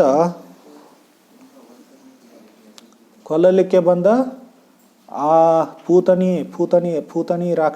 ರಾಕ್ಷಸಿಯನ್ನು ಕೃಷ್ಣ ಏನು ಮಾಡಿದ? ಆಧ್ಯಾತ್ಮಿಕ ಲೋಕದಲ್ಲಿ ಒಂದು ನರ್ಸ್ ಅಂತೀವಲ್ಲ, ಗೊತ್ತಲ್ಲ ನಮಗೆ, ದಾತ್ರಿ, ನರ್ಸ್ ಪದವಿಯನ್ನು ಕೊಟ್ಟ ಕೃಷ್ಣ. ನರ್ಸ್ ಅಂದರೆ ಸಾಮಾನ್ಯವಾಗಿ ತಾಯಿಯ ಸ್ಥಾನ ಅದು. ಇಷ್ಟು ದಯಾಳು ವ್ಯಕ್ತಿ ಇನ್ಯಾರು ಇರ್ಬೋದು ಅಂಥೇಳಿ, ಕಿಂವಾ ದಯಾಳುಂ ಶರಣಂ ವ್ರಜೇಮ, ಇವನ್ ಬಿಟ್ಟು ಬೇರೆ ಯಾರಿಗೆ ನಾವು ಶರಣಾಗತನಾಗಬೇಕು ಅಂಥೇಳಿ ಪ್ರಶ್ನೆಯ ರೂಪದಲ್ಲಿ ಪ್ರಶ್ನಾತ್ಮಕ ವಾಕ್ಯವನ್ನು ಇಲ್ಲಿ ಹೇಳಲಾಗಿದೆ. ಸೊ ಈ ಥರ ದಯೆ, ಕೃಷ್ಣನ ದಯೆ, ಎಷ್ಟು ಅನುಕಂಪ ದಯೆ ಇದೆ ನೋಡಿ. ಯಾರು ಕೊಲ್ಲಲಿಕ್ಕೆ ಬಂದಿರ್ತಾರಲ್ಲ ಅವರಿಗೂ ತಾಯಿ ಸ್ಥಾನವನ್ನು ಕೊಟ್ಟವನು. ಅಂಥವನ ಈ ಥರ ಅವನ ಅಲೌಕಿಕ ಗುಣಗಳನ್ನು ಕೇಳಿ ಶುಕಮುನಿಗಳು ಮತ್ತೆ ವಾಪಸ್ ಬರ್ತಾರೆ. ಬಂದು ಈ ಭಾಗವತವನ್ನು, ಕೃಷ್ಣನ ಬಗ್ಗೆ ಈ ಎಲ್ಲ ಕೃಷ್ಣ ಕಥೆಯನ್ನು ಕೇಳಿ ಮತ್ತೆ ಅದನ್ನು ಮುಂದೆ ಹೋಗಿ ಪರೀಕ್ಷಿತನಿಗೆ ಈ ಕೃಷ್ಣ ಕಥೆಯನ್ನು ಹೇಳ್ಕೊಡ್ತಾರೆ. ಇದು ಆತ್ಮಾರಾಮ ವ್ಯಕ್ತಿ ಕೃಷ್ಣನ ಗುಣಗಳಿಗೆ ಆಕರ್ಷಿತನಾದ ಒಂದು ಉದಾಹರಣೆ. ಮತ್ತು ಅದೇ ಥರ ಚತುಷ್ಕುಮಾರರು ಅಂಥೇಳಿ. ಚತುಷ್ಕುಮಾರರು ಅಂದರೆ ಯಾರು? ಬ್ರಹ್ಮನ ಪುತ್ರರು ಅವರು. ಸನಕ, ಸನಾತನ, ಸನತ, ಸುನಂದನ ಅಂಥೇಳಿ 4 ಪುತ್ರರು ಇರ್ತಾರೆ. ಅವರು ಯಾವಾಗಲೂ ಸಣ್ಣ ಕುಮಾರರು. ಅವರು ಕುಮಾರಾವಸ್ಥೆಯಿಂದ ಮೇಲೆ ಬೆಳೆಯಲ್ಲ ಅವರು. ಯಾಕಂದರೆ ಅವರು ತಪಸ್ಸು ಮಾಡಿ ಅವರ ದೇಹ ಕ್ಷೀಣ, ಆಗಲ್ದೆ ಇರುವ ಹಾಗೆ ಮಾಡ್ಕೊಂಡಿದ್ದಾರೆ ಅವರು. ಅವರು ಮುಪ್ಪುತನ ಮುದುಕಾಗಲ್ಲ ಅವರು. ಅಂದರೆ ಅವರ ದೇಹ ಏನೋ ಅದು ಕ್ಷೀಣವಾಗಲ್ಲ, ಅದು ಒಂದೇ ಥರ ಇರುತ್ತೆ. ಸೊ ಅವ್ರಿಗೆ 4 ಕುಮಾರರು ಅಂತ ಹೇಳ್ತಾರೆ, ಚತುಷ್ಕುಮಾರರು ಅಂತ. ಸೊ ಅವರು ಬ್ರಹ್ಮವಾದಿಗಳು, ಬ್ರಹ್ಮಭೂತ ಅಥವಾ ಆತ್ಮಾರಾಮ ಮುನಿಗಳು ಅವರು. ಸೊ ಅವರು ಒಂದ್ಸಲ ವೈಕುಂಠಕ್ಕೆ ಹೋದರು. ವೈಕುಂಠಕ್ಕೆ ಹೋದಾಗೇನು, ಎಲ್ಲರೂ ವೈಕುಂಠಕ್ಕೆ ಹೋಗಲಿಕ್ಕೆ ಅನುಮತಿ ಇರಲ್ಲ. ಅದು ಆಧ್ಯಾತ್ಮಿಕ ಲೋಕ. ಅದು ಇದೇ ಲೋಕಗಳಲ್ಲಿ, ಇದೇ ಭೌತಿಕ ಜಗತ್ತಿನಲ್ಲೇ ಬೇರೆ ಲೋಕಗಳಿಗೆ ಹೋಗೋದು ತುಂಬ ಕಷ್ಟ. ಈಗ ತುಂಬ ಪ್ರಸಿದ್ಧ ಆಗಿದೆ ಅಲ್ಲ, ಬಾಹ್ಯಾಕಾಶದಲ್ಲಿ ಪ್ರವಾಸ ಮಾಡೋದು ತುಂಬ ಪ್ರಸಿದ್ಧ. ಸ್ಪೇಸ್ ಟ್ರಾವೆಲ್ ಅದು ತುಂಬ ಈಗ ಪ್ರಚಲಿತವಾಗಿದೆ ಸಮಾಜದಲ್ಲಿ. ದೊಡ್ಡ ದೊಡ್ಡ ಕರೋಡಪತಿಗಳು ಏನು ಮಾಡ್ತಾ ಇದ್ದಾರೆ? ಏನಂತಾರೆ? ಕರೋಡಪತಿ ಅಂತಾರಲ್ಲ, ಲಕ್ಷಾಧೀಶರು, ಕೋಟಿ ಏನಂತಾರೆ? ಲಕ್ಷಾಧೀಶರು ಮತ್ತು ಕೋಟ್ಯಾಧಿಪತಿಗಳು ಅದಕ್ಕಿಂತ. ಸೊ ಅವರೆಲ್ಲ ಏನು ಮಾಡ್ತಾ ಇದ್ದಾರೆ? ಈಗ ಬಾಹ್ಯಾಕಾಶದಲ್ಲಿ ಪ್ರವಾಸ ಮಾಡಲಿಕ್ಕೆ ಪ್ರಯತ್ನ ಮಾಡ್ತಾ ಇದ್ದಾರೆ. ಮತ್ತು ವಿಜ್ಞಾನಿಗಳು ಚಂದ್ರಲೋಕಕ್ಕೆ ಹೋಗೋದು, ಮಂಗಲ ಗ್ರಹಕ್ಕೆ ಹೋಗೋದು, ಅದೆಲ್ಲ ಮಾಡಲಿಕ್ಕೆ ಪ್ರಯತ್ನ ಮಾಡ್ತಾ ಇದ್ದಾರೆ. ಚಂದ್ರಗ್ರಹಣ, ಮಂಗಲ ಗ್ರಹಣ, ಮಂಗಲ ಯಾತ್ರೆ. ಆದರೆ ನಾವು ಭೌತಿಕ ಯಂತ್ರಗಳಿಂದ ಅಲ್ಲಿ ಹೋಗಲಿಕ್ಕೆ ಸಾಧ್ಯ ಇಲ್ಲ. ಇದನ್ನು ನಾವು ಹೇಳಿದರೆ ಜನ ನಕ್ಬಿಡ್ತಾರೆ, ನಮ್ಮ ವಿಜ್ಞಾನಿಗಳು ಹೋಗ್ತಾ ಇದ್ದಾರೆ ಅಂತ ಹೇಳಿ. ಜನ ಮೂರ್ಖರು. ಏನಿವೆ ಅವ್ರು ಹೋಗಿದ್ದಾರೆ ಅಂತೇಳಿ ಏನು ಅದನ್ನು ನಾವು ಸಿದ್ಧಪಡಿಸಲು ಕಷ್ಟ. ಅವರೊಂದಿಷ್ಟು ಚಿತ್ರ ತೋರಿಸ್ಬೋದು ನಮಗೆ, ಅಥವಾ ವಿಡಿಯೋ ಮಾಡಿ ತೋರಿಸ್ಬೋದು. ಅದನ್ನು ನಾವು ನಂಬಬೇಕಷ್ಟೇ. ಎನಿವೆ ವೇದಶಾಸ್ತ್ರಗಳಿಂದ ನಮಗೆ ತಿಳಿದು ಬರುತ್ತೆ ಈ ಥರ ನಾವು ಯಂತ್ರದಿಂದ ಬೇರೆ ಲೋಕಕ್ಕೆ ಹೋಗಲಿಕ್ಕೆ ಸಾಧ್ಯ ಇಲ್ಲ ಅಂತ.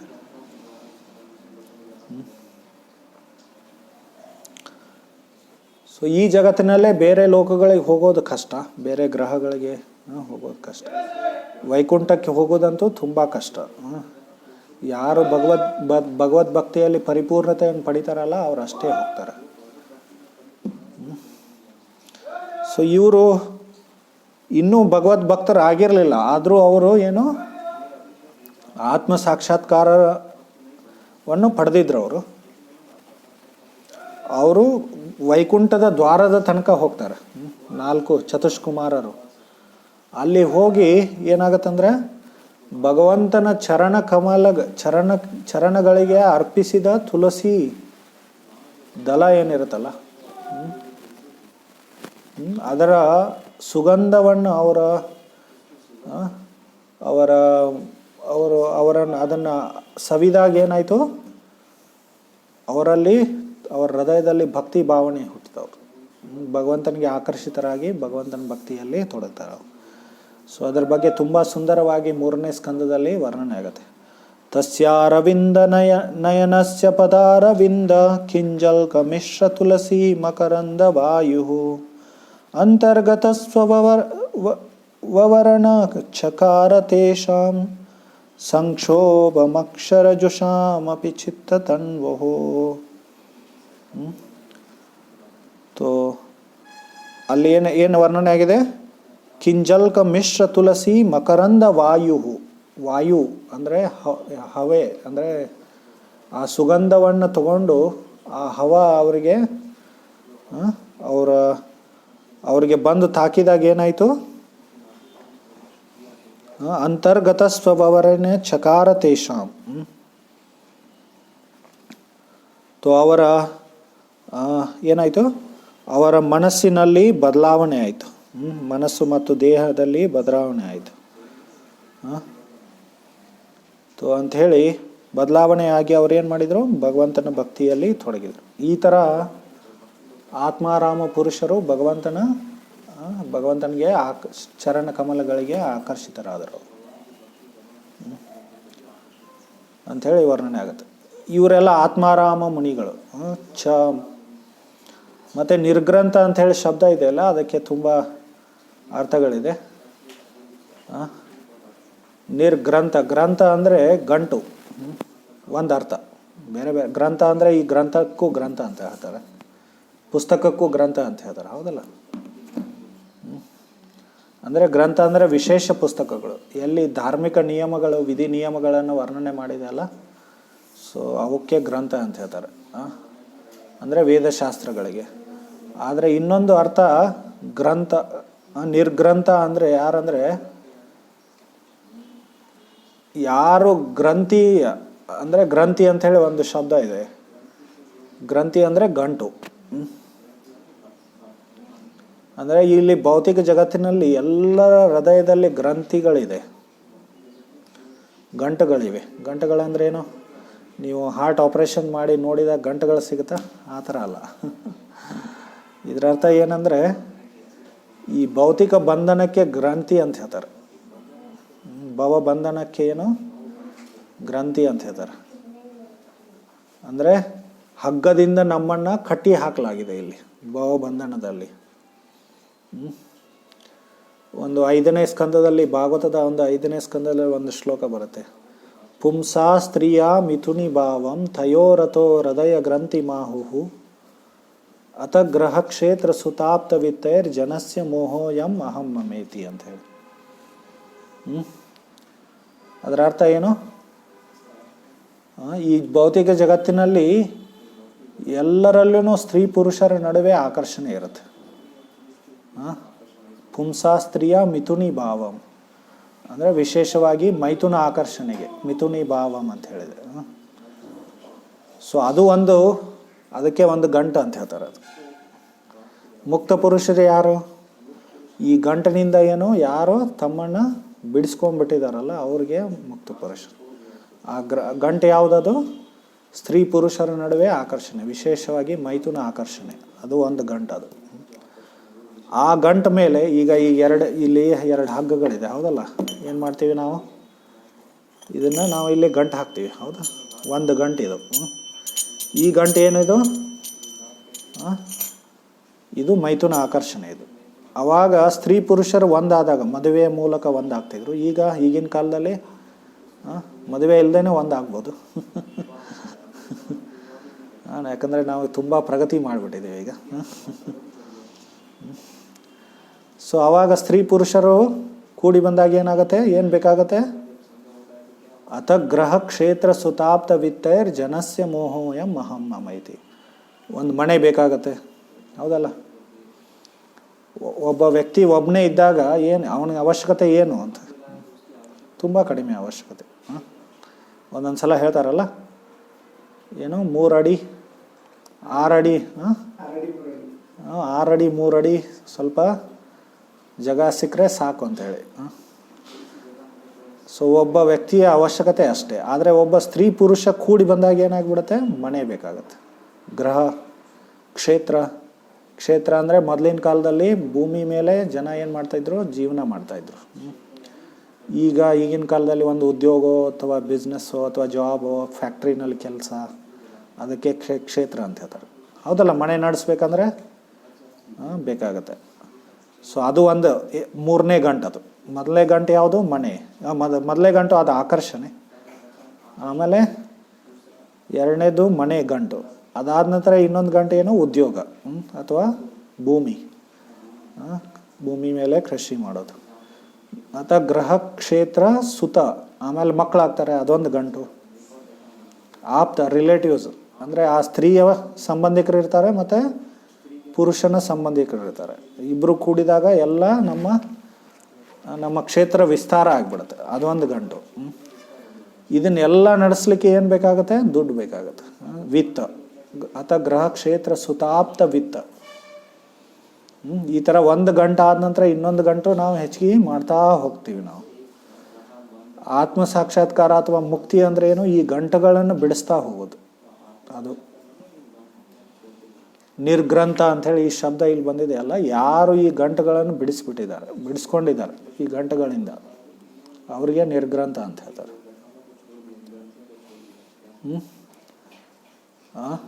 ಯಾರು ಬಿಡಿಸ್ಕೋಬೋದು ಅದನ್ನು, ಯಾರು ಭಗವಂತನ ಬಗ್ಗೆ ಶ್ರವಣ ಕೀರ್ತನೆ ಮಾಡ್ತಾರೆ, ಭಗವಂತನ ನಾಮ ಸಂಕೀರ್ತನೆ ಮಾಡ್ತಾರೆ, ಭಗವಂತನ ಲೀಲೆಗಳನ್ನು ಆಲಿಸ್ತಾರೆ, ಅಥವಾ ಭಗವಂತನ ಭಕ್ತಿ ಸೇವೆಯಲ್ಲಿ ತೊಡಗ್ತಾರೆ.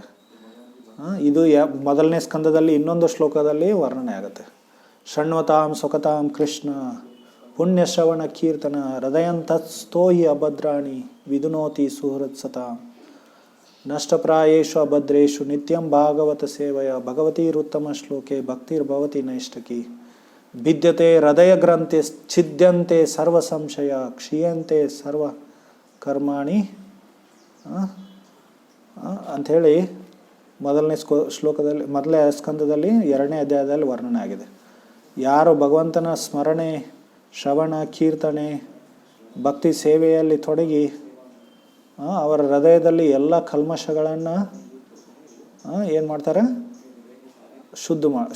ಶುದ್ಧ ಮಾಡ್ಕೋತಾರೆ. ಆದರೆ ಇವು ಭಗವಂತನ ಭಕ್ತಿ ಸೇವೆ ಅಥವಾ ಭಗವಂತನ ಬಗ್ಗೆ ಶ್ರವಣ ಕೀರ್ತನೆ ಇಷ್ಟು ಶಕ್ತಿಶಾಲಿಯಾಗಿದೆ ಅಂದರೆ, ಬಿದ್ಯತೆ ಹೃದಯ ಗ್ರಂಥಿಸ್, ಹೃದಯದಲ್ಲಿರುವ ಈ ಗಂಟುಗಳನ್ನು ಎಲ್ಲ ಕತ್ತರಿಸಿ ಹಾಕಿಬಿಡುತ್ತಂಥದ್ದು. ಬಿದ್ಯತೆ ಹೃದಯ ಗ್ರಂಥಿಸ್ ಛಿದ್ಯಂತೆ ಸರ್ವ ಸಂಶಯ ಅಂತ. ನಮ್ಮ ಎಲ್ಲ ಸಂಶಯಗಳಿಂದ ನಮ್ಮನ್ನು ಮುಕ್ತ ಮಾಡುತ್ತೆ ಅದು. ಸೊ ಇದು ನಿರ್ಗ್ರಂಥ ಅಂಥೇಳಿ ಅರ್ಥ. ಇನ್ನೊಂದು ನಿರ್ಗ್ರಂಥ ಅಂದರೆ ಇನ್ನೊಂದು ಅರ್ಥ ಏನು, ಈ ಎಲ್ಲ ವೇದಗಳಲ್ಲಿನೂ ಸಾಮಾನ್ಯವಾಗಿ ಏನು ವರ್ಣನೆ ಆಗಿದೆ, ಈ ಭೌತಿಕ ಧರ್ಮಗಳ ಬಗ್ಗೆ ವರ್ಣನೆ ಆಗಿದೆ. ನಮ್ಮ ಧರ್ಮ, ಭೌತಿಕ ಧರ್ಮ, ಅಪರಾಧರ್ಮ, ಮತ್ತು ಕರ್ಮ ಕ್ರಿಯೆಗಳ ಬಗ್ಗೆ ವರ್ಣನೆ ಆಗಿದೆ. ಕರ್ಮಕಾಂಡ ಅಂತ ಹೇಳ್ತಾರೆ. ಆ ಕರ್ಮ ಕ್ರಿಯೆಗಳನ್ನು ಮಾಡುವುದರಿಂದ ವೇದಗಳಲ್ಲಿ ವರ್ಣನವಾಗಿರುವ ನಮಗೆ ಪುಣ್ಯ ಬರುತ್ತೆ. ಪುಣ್ಯ ಬಂದು ನಮಗೆ ಒಳ್ಳೆಯ ಭೌತಿಕ ಫಲಗಳು ಸಿಗುತ್ತೆ. ಒಳ್ಳೆಯ ಜನ್ಮ ಪಡಿತೀವಿ, ಐಶ್ವರ್ಯ, ಸುಖ, ಸುಂದರತೆ ಮತ್ತು ಸ್ವರ್ಗ ಲೋಕಗಳಲ್ಲಿ ಜನ್ಮ ಪಡಿತೀವಿ ಮುಂದಿನ ಜೀವನದಲ್ಲಿ. ಈ ಥರ ಕರ್ಮ ಕ್ರಿಯೆಗಳನ್ನು ವೇದಗಳಲ್ಲಿ ವರ್ಣನೆ ಆಗಿದೆ. ಇದೆಲ್ಲ ಪುಣ್ಯ ಕರ್ಮಗಳು ಅಂತ ಹೇಳ್ತೀವಿ ನಾವು. ಅದಕ್ಕಿಂತ ಹೆಚ್ಚಿಂದ ಯಾವುದು? ಭಕ್ತಿ ಸೇವೆ, ಭಗವಂತನ ಆತ್ಮ ಸಾಕ್ಷಾತ್ಕಾರ ಮತ್ತು ಭಕ್ತಿ ಸೇವೆ. ಅದು ಉಪನಿಷತ್ಗಳಲ್ಲಿ ವರ್ಣನೆ ಆಗಿದೆ. ಬ್ರಹ್ಮಜ್ಞಾನ, ಆಧ್ಯಾತ್ಮಿಕ ಜ್ಞಾನ ಎಲ್ಲಿ ವರ್ಣನೆ ಆಗಿದೆ? ಉಪನಿಷತ್ಗಳಲ್ಲಿ. ಸೊ ಈ ವೇದಗಳನ್ನು ಪಾರು ಮಾಡಿ ಆಮೇಲೆ ಕೊನೆಗೆ ಉಪನಿಷತ್ತಿಗೆ ಬರ್ತೀವಿ ನಾವು. ಸೊ ನಿರ್ಗ್ರಂಥ ಅಂದರೆ ಒಂದು ಅರ್ಥ ಏನು? ಈ ಎಲ್ಲ ವೈದಿಕ ಕರ್ಮ ಕ್ರಿಯೆಗಳನ್ನು ದಾಟಿ ಬರೋದು, ಪಾರು ಮಾಡಿ ಬರೋದು. ಈಗಿನ ಕಾಲದಲ್ಲಿ ಯಾರೋ ಇವನ್ನ ಧರ್ಮವನ್ನೇ ಪಾಲನೆ ಮಾಡಲ್ಲ. ಅದೊಂದು ಬೇರೆ ಥರ ಅಧರ್ಮಿಗಳಾಗಿಬಿಟ್ಟಿದ್ದಾರೆ. ಸೊ ಈಗ ಧರ್ಮ ಪಾಲನೆ ಮಾಡೋರಿದ್ದಾರೆ, ಅಧರ್ಮಿಗಳಿದ್ದಾರೆ, ಮತ್ತು ಈ ಧರ್ಮವನ್ನು ಪಾಲನೆ ಮಾಡಿ ಆಮೇಲೆ ಇದಕ್ಕಿಂತ ಹೆಚ್ಚಿನ ಸ್ಥಿತಿಯನ್ನು, ಆಧ್ಯಾತ್ಮಿಕ ಸ್ಥಿತಿಯನ್ನು ಪಡೆದಿದ್ದಾರೆ. ಅವರಿಗೆ ನಿರ್ಗ್ರಂಥ ಅಂತ ಹೇಳ್ತಾರೆ. ಇದು 2ನೇ ಅಧ್ಯಾಯದಲ್ಲಿ ವರ್ಣನೆ ಆಗಿದೆ ಭಗವದ್ಗೀತೆಯಲ್ಲಿ. ಯಾಮಿಮಾಂ ಪುಷ್ಪಿತಾಂಬಾಚ ಪ್ರವದಂತ್ಯ ವಿಪಶ್ಚಿತ ವೇದವಾದರತ ಪಾರ್ಥ ನಾಣ್ಯದಸ್ಥಿತಿವಾದಿನ ಕಾಮಾತ್ಮನ ಸ್ವರ್ಗಪರ ಜನ್ಮ ಕರ್ಮ ಫಲಪ್ರದಾಂ ಕ್ರಿಯಾ ವಿಶೇಷ ಬಹುಲಾಂ ಭೋಗೈಶ್ವರ್ಯಂ ಗತಿಂ ಪ್ರತಿ ಅಂಥೇಳಿ ಈ ವೈದಿಕ ಅನುಯಾಯಿಗಳಿಗೆ ಈ ಶ್ಲೋಕಗಳು ಅನ್ವಯ ಆಗುತ್ತೆ. ಅವರು ವೇದವಾದರತ, ವೇದವನ್ನು ತುಂಬ ಕಠೋರವಾಗಿ ಪಾಲನೆ ಮಾಡ್ತಾರೆ. ಅವರ ಗುರಿ ಏನು ಜೀವನದಲ್ಲಿ? ಭೋಗೈಶ್ವರ್ಯ ಗತಿಂ ಪ್ರತಿ, ಭೋಗೈಶ್ವರ್ಯವನ್ನು ಪಡೀಲಿಕ್ಕೆ ಎಲ್ಲ ವೈದಿಕ ಕರ್ಮ ಕ್ರಿಯೆಗಳನ್ನು ವೈಭವಪೂರಿತವಾಗಿ ಮಾಡ್ತಾರೆ. ಅವರು ವೇದಗಳಲ್ಲಿ ವರ್ಣಿತವಾದ ಫಲಗಳಿಗೆ ತುಂಬ ಆಕರ್ಷಿತರಾಗಿರ್ತಾರೆ. ಪುಷ್ಪಿತಾಂ ವಾಚಾಂ, ಪುಷ್ಪದಂತೆ ವೇದವಾಕ್ಯಗಳಿಗೆ, ಪುಷ್ಪದಂತಿರುವ ವೇದವಾಕ್ಯಗಳಿಗೆ ಅವರು ಆಕರ್ಷಿತರಾಗಿರ್ತಾರೆ. ಯಾಮಿಮಾಂ ಪುಷ್ಪಿತಾಂ ವಾಚಾಂ. ಆದರೆ ಇದಕ್ಕಿಂತ ಹೆಚ್ಚಿನವ್ರು ಯಾರು? ಇವನ್ನೆಲ್ಲ ದಾಟಿ ಆಮೇಲೆ ಆಧ್ಯಾತ್ಮಿಕ ಬ್ರಹ್ಮಜ್ಞಾನದಲ್ಲಿ ತೊಡಗಿರ್ತಾರಲ್ಲ, ಅವರು ಶ್ರೇಷ್ಠರು. ಅವ್ರಿಗೆ ನಿರ್ಗ್ರಂಥ ಅಂತ ಹೇಳ್ತಾರೆ. ಅವ್ರ ಬಗ್ಗೆ ಆಮೇಲೆ ಈ ಶ್ಲೋಕಗಳನ್ನು ಹೇಳಿದ್ನಲ್ಲ, ಯಾಮಿಮಾಂ ಪುಷ್ಪ, ಇದು ಭಗವದ್ಗೀತೆ 42-43 2ನೇ ಅಧ್ಯಾಯದ 42-43 ಶ್ಲೋಕಗಳು. ಅದಾದ ನಂತರ 52ನೇ ಶ್ಲೋಕದಲ್ಲಿ ಏನು ಹೇಳ್ತಾ ಇದ್ದಾನೆ ಕೃಷ್ಣ? ಯದಾತೆ ಮೋಹ ಕಲೀಲಂ ಬುದ್ಧಿರ್ಯತಿ ತರಿಷ್ಯತಿ ತದಾ ಗಂತಾಸಿ ನಿರ್ವೇದಂ ಶ್ರೋತವ್ಯಸ್ಯ ಶ್ರುತಸ್ಯ ಚ ಅಂತೇಳಿ. ಸೊ ಈ ವೇದಗಳಲ್ಲಿ ವರ್ಣಿತವಾಗಿರುವ ಎಲ್ಲ ಮೋಹ ಕಲೀಲಂ ಅಂದರೆ ಮೋಹದ ಕಾಡನ್ನು ದಾಟಿ ನೀನು.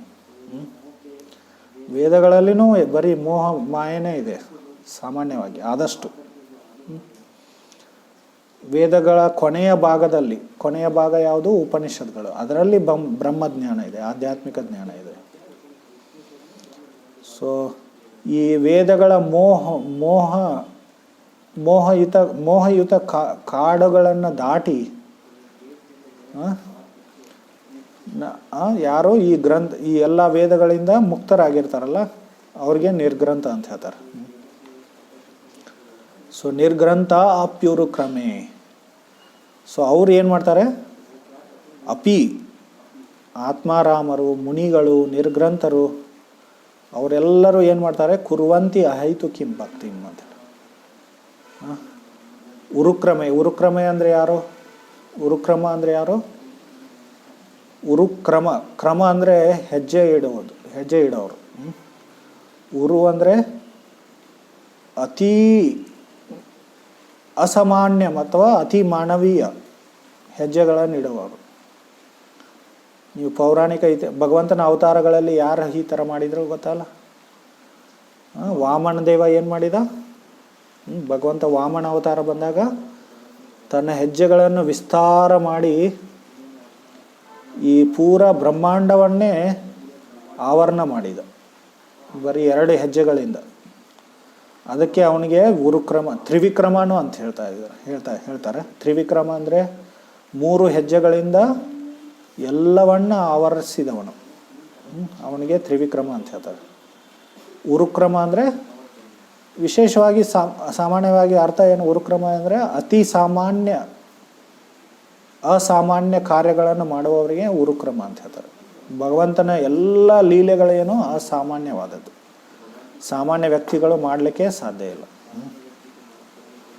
ಯಾವುದೇ ಲೀಲೆಗಳನ್ನು ತಗೊಳ್ಳಿ, ಭಗವಂತ ಏನು ಕೃಷ್ಣ 7 ದಿನ ತನ್ನ ಎಡಗೈ ಕಿರು ಬೆರಳಲ್ಲಿ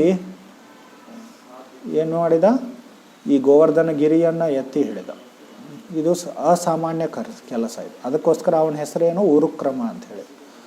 ಅಂಥ ಉರುಕ್ರಮ ಭಗವಂತನಿಗೆ ಅಸಾಮಾನ್ಯ ಕಾರ್ಯಗಳಲ್ಲಿ ತೊಡಗಿದ, ಲೀಲೆಗಳಲ್ಲಿ ತೊಡಗಿದ ಭಗವಂತನು ಕುರುವಂತೆ ಅಹೈತುಕಿಂ ಭಕ್ತಿಂ, ಅಹೈತುಕಿ ಭಕ್ತಿಯಲ್ಲಿ ಮಾಡ್ತಾರೆ ಇವರೆಲ್ಲ ಮುನಿಗಳು, ಆತ್ಮಾರಾಮರು. ಅಹೈತುಕಿ ಭಕ್ತಿ ಅಂದರೆ ಏನು, ಹೇತು ಅಂದರೆ ಏನು, ಒಂದು ಯಾವುದೇ ಆಶೆ, ಆಕಾಂಕ್ಷೆ ಮತ್ತು ಉದ್ದೇಶ ಇಟ್ಕೊಂಡು ಕೆಲಸ ಮಾಡೋದು, ಅದಕ್ಕೆ ಹೇತು ಅಂತ ಹೇಳ್ತಾರೆ.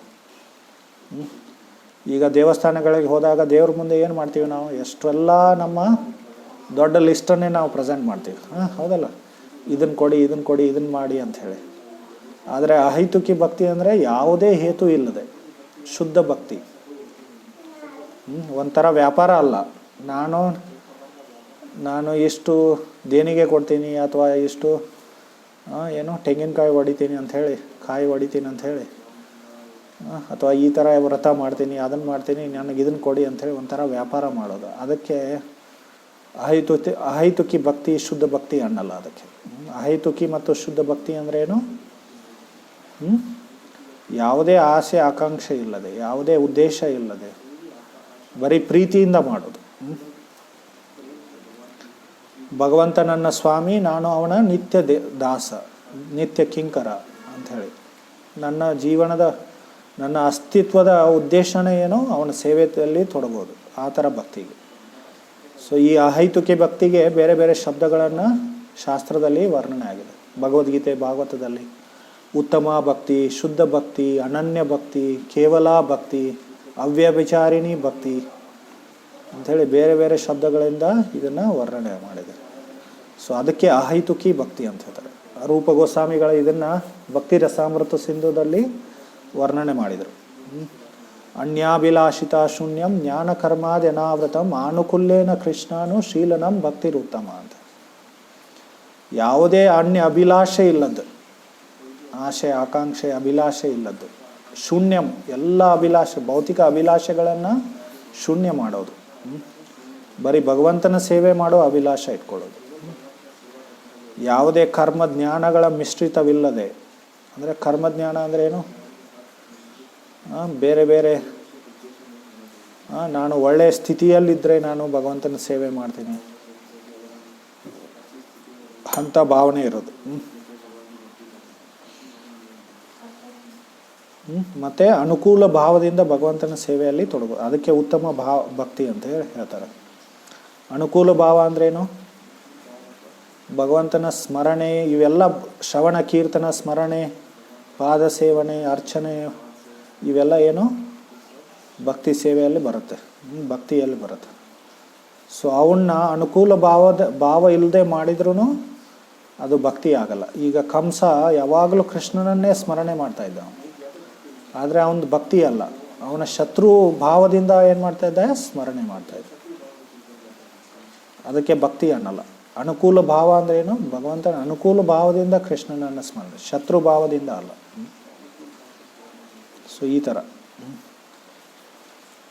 ಅದಕ್ಕೆ ಅಹೈತುಕಿ ಭಕ್ತಿ ಅಂತ ಹೇಳ್ತಾರೆ. ಸೊ ಕೊನೆಗೇನು, ಇತ್ತಂಭೂತ ಗುಣೋಹರಿಹಿ. ಇವು ಇತ್ತಂಭೂತ ಅಂದ್ರೇನು, ಅದ್ಭುತ ಗುಣಗಳು. ಇತ್ತಂಭೂತ, ಅದ್ಭುತವಾದದ್ದು, ವಂಡರ್ಫುಲ್ ಕ್ವಾಲಿಟೀಸ್. ಹರಿಯ ಗುಣಗಳು ಇಷ್ಟು ಅದ್ಭುತವಾಗಿವೆ ಅಂದರೆ ಆತ್ಮಾರಾಮ ಮುನಿಗಳು, ನಿರ್ಗ್ರಂಥ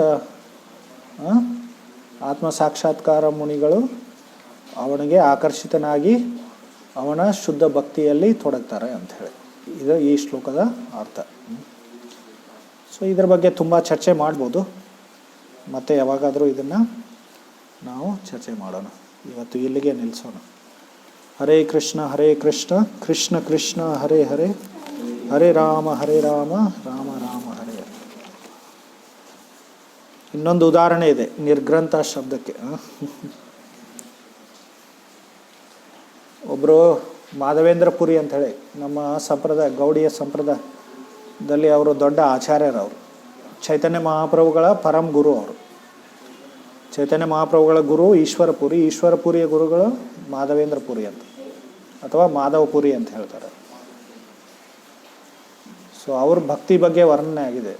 ತುಂಬ ಅದ್ಭುತವಾಗಿ ಅವರ ಭಕ್ತಿ ಜೀವನದ ಬಗ್ಗೆ ವರ್ಣನೆ ಆಗಿದೆ. ತುಂಬ ಶುದ್ಧ ಭಕ್ತರವರು. ಮತ್ತು ತುಂಬ ತಪಸ್ವಿಗಳು. ಅವರು ಯಾರಾದರೂ ಬಂದು ಸ್ವಲ್ಪ ಏನಾದರೂ ತಿನ್ನಲಿಕ್ಕೆ ಕೊಟ್ಟರೆ ಅಷ್ಟೇ ತಿಂತಿದ್ರು, ಇಲ್ಲಾಂದ್ರೆ ತಿಂತಿರಲಿಲ್ಲ, ಉಪವಾಸನೇ ಇರ್ತಿದ್ರು.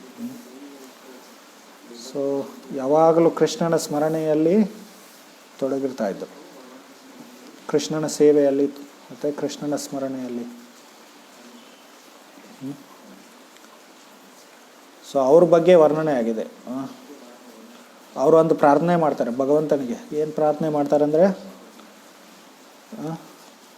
ಸಂಧ್ಯಾ ವಂದನ ಭದ್ರಮಸ್ತು ಭವತೋ ಭೋ ಸ್ನಾನ ತುಭ್ಯಂ ನಮೋ ಭೋ ದೇವ ಪಿತರಶ್ಚ ತರ್ಪಣ ವಿಧೌ ನಾಹಂ ಕ್ಷಮ್ಯತಾಂ ಯತ್ರ ಕ್ವಾಪಿ ನಿಷಿದ್ಧ ಯಾದವ ಕುಲೋತ್ತಮಸ್ಯ ಕಂಸದ್ವಿಷಃ ಸ್ಮಾರಂ ಅಗಂ ಹರಾಮಿ ತದಲಂ ಮನ್ನೇ ಕಿಂ ಅನ್ನೇನ ಮೇ ಅಂತ ಹೇಳಿ. ಸೊ ಅವರು, ನಾನು ಹೇಳಿದ್ನಲ್ಲ ಸಂಧ್ಯಾ ವಂದನೆ ಅಂದ್ರೇನು, ನಿರ್ಗ್ರಂಥ ಅಂದ್ರೇನು, ಈ ವೈದಿಕ ಗ್ರಂಥಗಳಲ್ಲಿ, ಧಾರ್ಮಿಕ ಗ್ರಂಥಗಳಲ್ಲಿ ವರ್ಣನೆ ಆಗಿರುವ ವಿಧಿ ನಿಯಮಗಳು, ಅದರನ್ನು ದಾಟಿ ಹೋಗಿರೋರು. ಅದ್ರ ಬಗ್ಗೆ ವರ್ಣನೆ. ಈಗ ಒಂದು ವಿಧಿ ನಿಯಮ ಏನು, ಸಂಧ್ಯಾ ವಂದನೆ ಮಾಡೋದು. ಭಗವಂತನ 3 ಮಂತ್ರ ಜಪ, ಗಾಯತ್ರಿ ಮಂತ್ರ ಜಪ 3 ಸಂಧ್ಯಾಗಳಲ್ಲಿ, ಬೆಳಗ್ಗೆ ಮಧ್ಯಾಹ್ನ ಮತ್ತು ರಾತ್ರಿ, ಅದಕ್ಕೆ ಸಂಧ್ಯಾ ವಂದನೆ ಅಂತ ಹೇಳ್ತಾರೆ.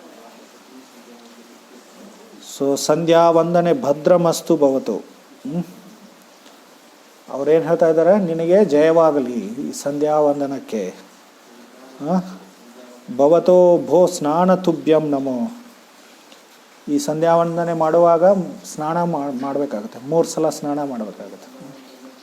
ಸ್ನಾನ ಮಾಡಿ ಶುಚಿಯಾದ ಮಡಿಯಾದ ಬಟ್ಟೆಯನ್ನು ಹಾಕ್ಕೊಂಡು ಇದನ್ನೆಲ್ಲ ಮಾಡಬೇಕಾಗುತ್ತೆ ಸಂಧ್ಯಾ ವಂದನೆ. ಈ 3 ಸಲ ಸ್ನಾನಕ್ಕೇನು, ಅದಕ್ಕೆ ನಮಸ್ಕಾರ ಆಗಲಿ, ನಮಸ್ಕಾರ, ನನ್ನ ನಮಸ್ಕಾರಗಳು ಅಂತ ಹೇಳ್ತಾ ಇದ್ದಾರೆ. ಭೋ ದೇವ ಪಿತರಶ್ಚ ತರ್ಪಣವಿದು. ದೇವತೆಗಳಿಗೆ, ಪಿತೃರಿಗೆ ತರ್ಪಣ ಮಾಡ್ತಾರಲ್ಲ, ಅದಕ್ಕೇನಾಗಲಿ, ಅದನ್ನು ನಾನು ಮಾಡಲಿಕ್ಕೆ ಆಗ್ತಾ ಇಲ್ಲ, ಅದಕ್ಕೆ ನನಗೇನು ಮಾಡಿ ನೀನು ನನ್ನನ್ನು ಕ್ಷಮಿಸಿರಿ ಅಂಥೇಳಿ ದೇವತೆಗಳಿಗೆ, ಪಿತೃರಿಗೆ ಏನು ಮಾಡ್ತಾ ಇದ್ದಾರೆ, ಕ್ಷಮೆ ಕೇಳ್ತಾ ಇದ್ದಾರೆ. ನಾಹಂ ಕ್ಷಮ್ಯತಾಂ ಯತ್ರ ಕ್ವಾಪಿ ನಿಷಿದ್ಧ ಯಾದವ ಕುಲೋತ್ತಮಸ್ಯ ಕಂಸಾನ್ವಿಷಃ. ನಾನು ಯಾದವ ಕುಲದಲ್ಲಿ ಶ್ರೇಷ್ಠನಾದ ವ್ಯಕ್ತಿ ಮತ್ತು ಕಂಸನ ಶತ್ರುನಾದ ಶ್ರೀಕೃಷ್ಣನ ಸೇವೆಯಲ್ಲಿ ತೊಡಗಿದ್ದರಿಂದ ಈ ಸಂಧ್ಯಾ ವಂದನೆ ಮತ್ತು ಸ್ನಾನ, ದೇವಪಿತರ 3 ಸಲ ಸ್ನಾನ ಮತ್ತು ದೇವಪಿತರಗಳಿಗೆ ತರ್ಪಣ, ಇವನ್ನೆಲ್ಲ ಮಾಡಲಿಕ್ಕೆ ಆಗ್ತಾ ಇಲ್ಲ ನನಗೆ, ಅದಕ್ಕೋಸ್ಕರ ನನಗೆ ಕ್ಷಮೆ ಮಾಡಿ ನೀವೆಲ್ಲರೂ ಅಂಥೇಳಿ ಅವರಿಗೆ ಕ್ಷಮೆ ಮಾಡ್ತಾ ಇದ್ದಾರೆ. ಯಾಕಂದರೆ ನನಗೀಗೇನಾಗ್ತಾ ಇದೆ, ಬರೀ ಕೃಷ್ಣನನ್ನು ಸ್ಮರಣೆ ಮಾಡೋದ್ರಿಂದನೇ, ಕೃಷ್ಣನ ಸ್ಮರಣೆ ಮಾಡೋದೇ ನನಗೆ ಸಾಕು, ಅದರಿಂದನೇ ನಾನು ಎಲ್ಲ ಪಾಪಗಳಿಂದ ಮುಕ್ತನಾಗ್ತೀನಿ ಅಂಥೇಳಿ. ಸ್ಮಾರಂ ಅಗಂ ಹರಾಮಿ. ಅಗಮ್ ಅಂದರೆ ಎಲ್ಲ ಪಾಪಗಳು, ಅದಕ್ಕಿಂತ ಹೆಚ್ಚಿಂದ ಏನು ಬೇಕಿಲ್ಲ ನನಗೆ ಅಂಥೇಳಿ. ಇದು ಒಂದು ಉದಾಹರಣೆ ನಿರ್ಗ್ರಂಥ ಶಬ್ದಕ್ಕೆ. ಅಂದರೆ ಎಲ್ಲ ವೈದಿಕ ನಿಯಮಗಳನ್ನು ಬಿಟ್ಟುಬಿಟ್ಟಿದ್ದಾರೆ, ಅವರು ಬರೀ ಕೃಷ್ಣನ ಸೇವೆಯಲ್ಲಿ ತೊಡಗಿಬಿಟ್ಟಿದ್ದಾರೆ. ಯಾಕಂದರೆ ಎಲ್ಲ ವೇದಗಳನ್ನು ಅಧ್ಯಯನ ಮಾಡಿ ಪಾಲನೆ ಮಾಡಿ ಕೊನೆಗೆ ಯಾರನ್ನು ಪಡಿಬೇಕು, ಕೃಷ್ಣನನ್ನೇ ಪಡಿಬೇಕು. ಅದನ್ನೇ ಭಗವದ್ಗೀತೆಯಲ್ಲಿ ಹೇಳಿದ್ದು, ವೇದೈಶ್ಚ ಸರ್ವೇರ್ ಅಹಮೇವ ವೇದ್ಯೋ ವೇದಾಂತ ಕೃದ್ವೇದ ವಿದೇವ ಚಾಹಂ ಅಂತೇಳಿ 15ನೇ ಅಧ್ಯಾಯದ 15ನೇ ಶ್ಲೋಕ ಇದು. ವೇದಗಳ ಉದ್ದೇಶ ನಾನೇ ಅಂತ ಹೇಳ್ತಾರೆ. ಸೊ ವೇದಗಳ ಉದ್ದೇಶ ಕೃಷ್ಣನಾದಾಗ, ಕೃಷ್ಣನ ಭಕ್ತಿಯಲ್ಲಿ ಸೇವೆಯಲ್ಲಿ ಪೂರ್ಣವಾಗಿ ತೊಡಗಿದಾಗ ಈ ಎಲ್ಲ ನಿಯಮಗಳನ್ನು ಪಾಲನೆ ಮಾಡೋ ಅವಶ್ಯಕತೆ ಏನು ಅಂಥೇಳಿ ಆ ಥರ ಪ್ರಶ್ನೆ ಮಾಡ್ತಾ ಇದ್ದಾರೆ. ಸೊ ಇದು ನಿರ್ಗ್ರಂಥ ವ್ಯಕ್ತಿಯ ಒಂದು ಉದಾಹರಣೆ. ಹರೇ ಕೃಷ್ಣ. ಏನಾದರೂ ಇದೆ ಪ್ರಶ್ನೆ ಕೇಳೋದು?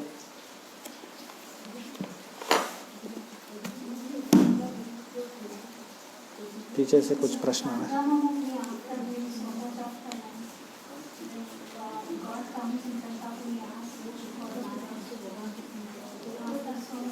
I am not able to hear Mataji.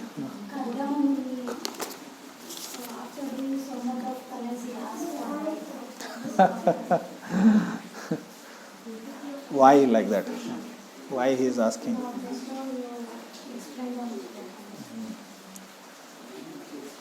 So ಇಲ್ಲಿ ಒಂದು ಪ್ರಶ್ನೆ ಇದೆ. 3ನೇ ಸ್ಕಂದದಲ್ಲಿ ಒಬ್ಬ ಮುನಿ ಬಗ್ಗೆ ವರ್ಣನೆ ಆಗಿದೆ, ಕರ್ದಮ ಮುನಿ ಅಂಥೇಳಿ. ಭಾಗವತದ 3ನೇ ಸ್ಕಂದದಲ್ಲಿ ಅವರು ತುಂಬ ತಪಸ್ಸೆ ಮಾಡಿ ಕೊನೆಗೇನು ಭಗವಂತ ಅವ್ರ ಮುಂದೆ ಪ್ರತ್ಯಕ್ಷನಾದಾಗ ಭಗವಂತನಿಗೇನು ಕೇಳ್ತಾರೆ ಅವರು? ನನಗೆ ಒಂದು ಒಳ್ಳೆಯ ಹೆಂಡತಿಯನ್ನು ಕೊಡಿ ಅಂತ ಕೇಳ್ತಾರೆ. ಸೊ ಇಲ್ಲಿ ವಿರೋಧ ಭಾವ ಇದೆಯಲ್ಲ, ಹೌದಲ್ಲ? ಅವರು ಮುನಿ ಆದವರು ಇಷ್ಟೆಲ್ಲ ತಪಸ್ಸೆ ಮಾಡಿ ಭಗವಂತನ ಸೇವೆಯಲ್ಲಿ ತೊಡಗೋದನ್ನು ಬಿಟ್ಟು, ಭಗವದ್ ಭಕ್ತಿಯಲ್ಲಿ ತೊಡಗೋದನ್ನು ಬಿಟ್ಟು ಒಂದು ಭೌತಿಕ ಆಸೆ ಮಾಡ್ತಾ ಇದ್ದಾರೆ. ಆಸೆ, ಆಕಾಂಕ್ಷೆ, ಅಭಿಲಾಷೆಯನ್ನು ವ್ಯಕ್ತಪಡಿಸ್ತಾ ಇದ್ದಾರೆ. ಒಂದೊಂದು ಸಲ ಮುನಿ ಅಂದರೆ ಶಬ್ದ ಪೂರ್ಣತ ಆತ್ಮ ಸಾಕ್ಷಾತ್ಕಾರ ಪಡೆದಿರ್ತಾರಲ್ಲ ಅಂಥ ವ್ಯಕ್ತಿಗಳಿಗೆ ಅಷ್ಟೇ ಅಲ್ಲದೆ ಆ ಮಾರ್ಗದಲ್ಲಿರುವ ಇನ್ನೂ ಪರಿಪೂರ್ಣತೆ ಪಡೆದೇ ಇರೋಲ್ಲ ಅಂಥವರಿಗೂ ಮುನಿ ಶಬ್ದವನ್ನು ಉಪಯೋಗ ಮಾಡಲಾಗಿದೆ. ಈಗ ಭಗವದ್ಗೀತೆಯಲ್ಲಿ 2ನೇ ಅಧ್ಯಾಯದಲ್ಲಿ ನೋಡಿದರೆ ಸ್ಥಿತದಿರ್ ಮುನಿ ರುಚ್ಯತೆ ಅಂಥೇಳಿ ಒಂದು ಶಬ್ದ ಬರುತ್ತೆ. 2ನೇ ಅಧ್ಯಾಯದ 54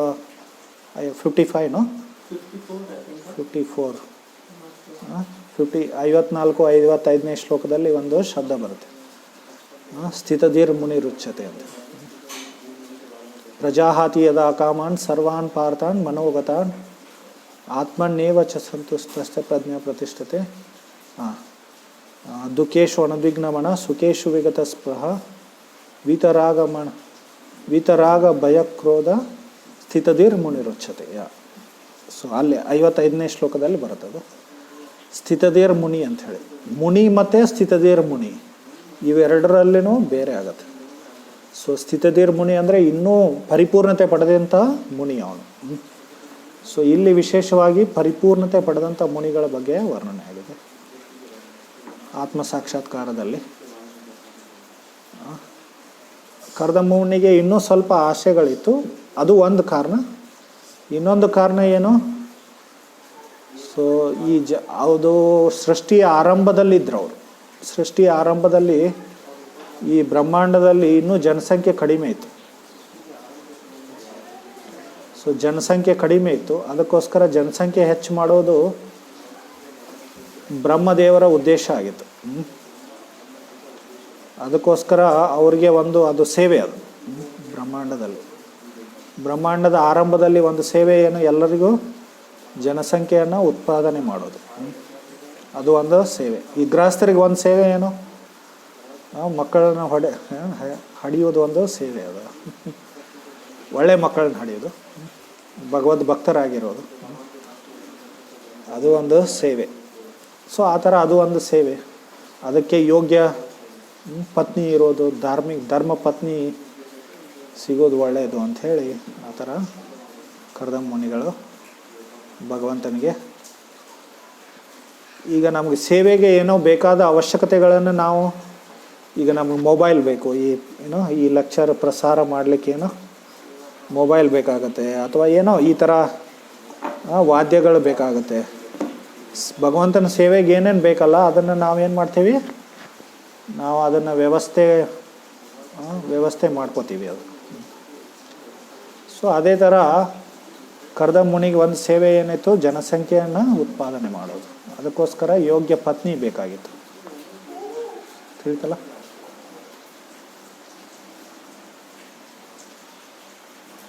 ಇನ್ನೂ ಏನಾದರೂ ಪ್ರಶ್ನೆ ಏನು ಕೇಳಬೇಕಾಯ್ತಲ್ಲ? कुछ पूछना चाहते थे ना?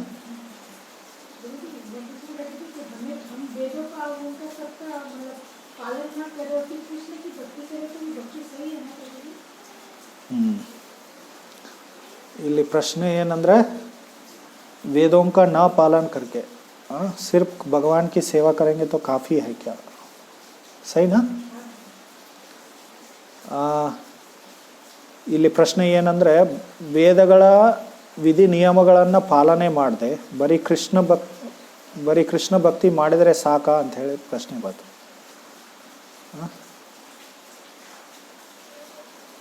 ನಾವು 24 ಗಂಟೆ ಕೃಷ್ಣನ ಸೇವೆಯಲ್ಲಿ ತೊಡಗಿದರೆ ಸಾಕು. ಬೇರೆ ಯಾವುದೇ ವೇದ ನಿಯಮಗಳನ್ನು ಪಾಲನೆ ಮಾಡೋ ಅವಶ್ಯಕತೆ ಇಲ್ಲ. ಆದರೆ ನಾವು 24 ಗಂಟೆ ಮಾಡಲ್ಲಲ್ಲ. ನಮಗೆ ಇನ್ನೂ ತಿನ್ನೋದಿದೆ, ಇನ್ನೂ ಆಹಾರ ನಿದ್ರಾ ಭಯ ಮೈಥುನದಲ್ಲಿನೂ ನಾವು ತೊಡಗಿರ್ತೀವಿ. ಅದನ್ನು ನಾವು ವೈದಿಕ ನಿಯಮಗಳ ಅನುಸಾರ ಮಾಡಬೇಕಾಗತ್ತೆ. ಈಗ ಮೈಥುನ ಹೌದಲ್ಲ, ಎಲ್ರಿಗೂ ಬೇಡ ಇದನ್ನು ಎಲ್ಲರೂ ಸನ್ಯಾಸಿ ಆಗಲಿಕ್ಕೆ ಆಗತ್ತಾ? ಈಗ ಇಮಿಡಿಯೇಟ್ಲಿ ನಿಮ್ಗೆ ಹೇಳಿಬಿಟ್ರೆ ನೀವು ಸನ್ಯಾಸ ತೊಗೊಂಬೇಡಿ ಅಂತೇಳಿ ಆಗತ್ತಾ? ಇಲ್ಲಲ್ಲ.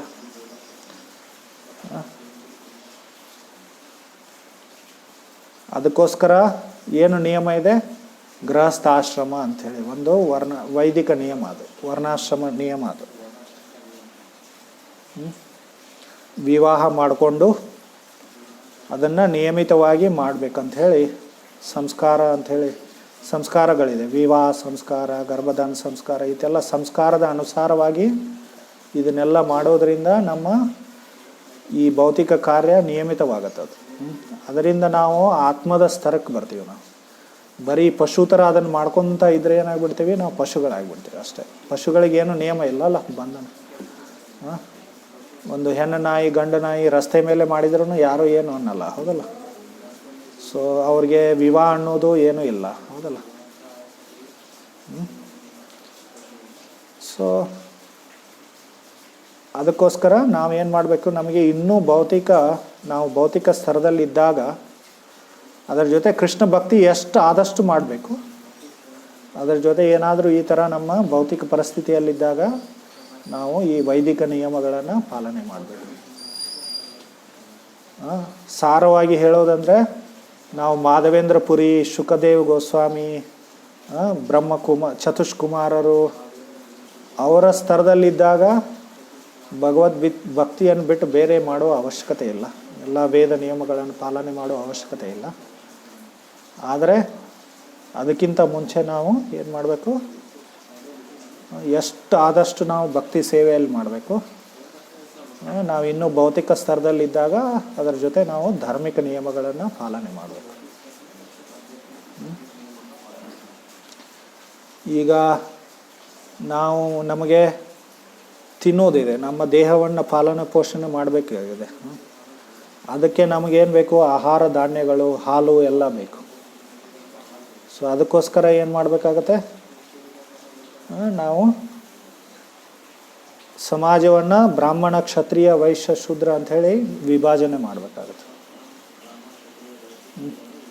ಎಲ್ಲರನ್ನ ಶೂದ್ರ ಮಾಡಿ ಫ್ಯಾಕ್ಟ್ರಿಯಲ್ಲಿ ಕೆಲಸದಲ್ಲಿ ತೊಡಗಿಸಿದರೆ ಆಹಾರ ಎಲ್ಲಿಂದ ಬರುತ್ತೆ?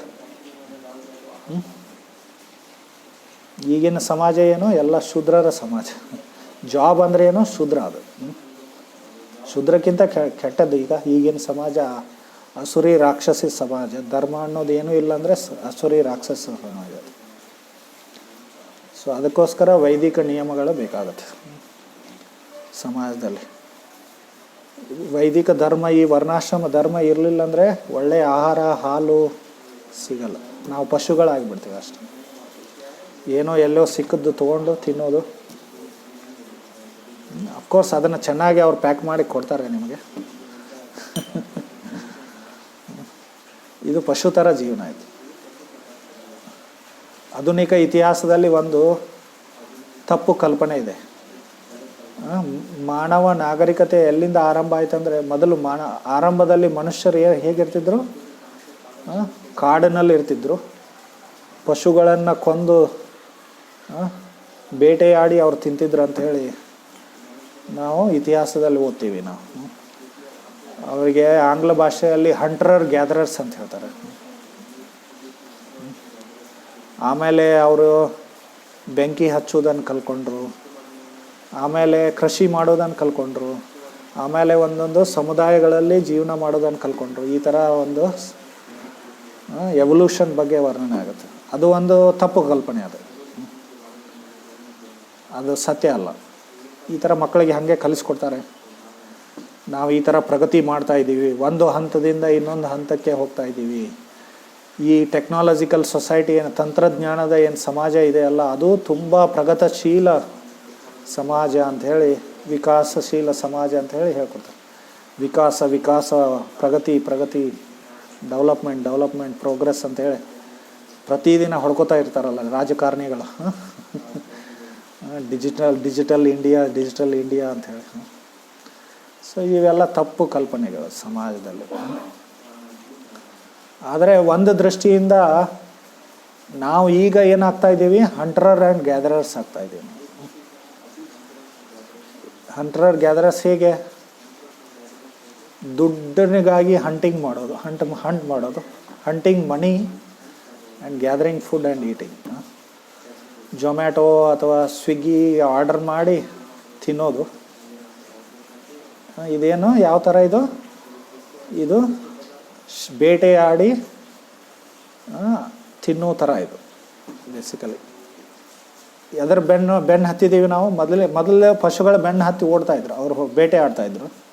ಈಗ ನಾವು ದುಡ್ಡಿನ ಬೆನ್ನು ಹತ್ತಿದ್ದೀವಿ, ಬೇಟೆ ಆಡ್ತಾಯಿದ್ದೀವಿ, ದುಡ್ಡನ್ನು ಬೇಟೆ ಆಡ್ತಾಯಿದ್ದೀವಿ. ಅದನ್ನು ಬೇಟೆಯಾಡಿ ಮತ್ತು ಆಹಾರವನ್ನು ಈ ಥರ ಆರ್ಡರ್ ಮಾಡಿ ತಿನ್ನೋದು. ವಿ ಆರ್ ಬಿಕಮಿಂಗ್ ಹಂಟರರ್ ಗ್ಯಾದರರ್ಸ್ ಬೇಸಿಕಲಿ, ಸಾರ ರೂಪವಾಗಿ. ಅದಕ್ಕೋಸ್ಕರ ಸಮಾಜದಲ್ಲಿ ಧರ್ಮ ಬೇಕಾಗುತ್ತೆ. समझ में आ गया आपको?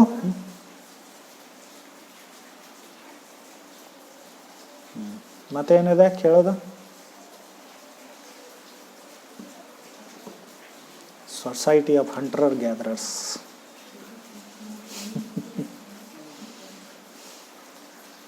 But these people, they think that we are becoming civilized, but they are becoming hunter gatherers. Gradually they will degrade more and more, because now everyone eats meat. They will do it in a sophisticated, slaughter houses. They will maintain slaughter houses and kill animals and eat.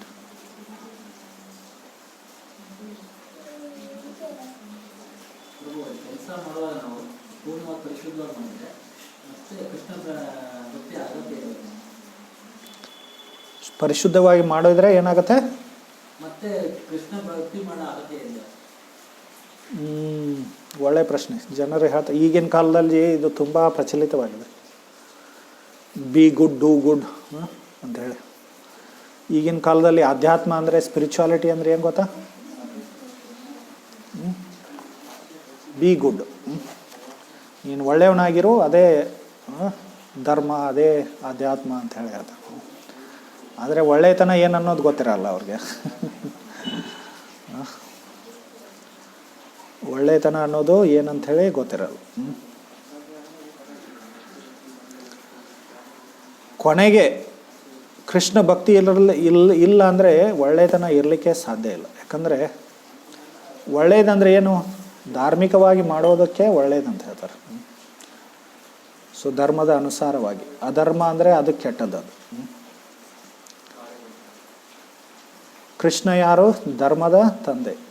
Krishna ಇರಲಿಲ್ಲ ಅಂದರೆ, ಕೃಷ್ಣ ಭಕ್ತಿ ಇರಲಿಲ್ಲ ಅಂದರೆ ಧರ್ಮ ಉಳಿಯಲ್ಲ. ಈಗ ಭಾರತದ ಒಂದು main ಸಮಸ್ಯೆ, ಜನರು ಇಷ್ಟು ಅಧಾರ್ಮಿಕರು ಯಾಕಾದ್ರಂದರೆ ಅವರು ಕೃಷ್ಣ ಭಕ್ತಿಯನ್ನು ಬಿಟ್ಬಿಟ್ರು. ಕೃಷ್ಣನನ್ನು ಕೇಂದ್ರ ಬಿಂದು ಆಗಿ ಇಡಲಿಲ್ಲ ಅಂದರೆ ಸೊ ಒಳ್ಳೆತನ ಅಥವಾ ಮನುಷ್ಯತ್ವ ಬರಲ್ಲ ಕೊನೆಗೆ. ತಿಳಿತಾ?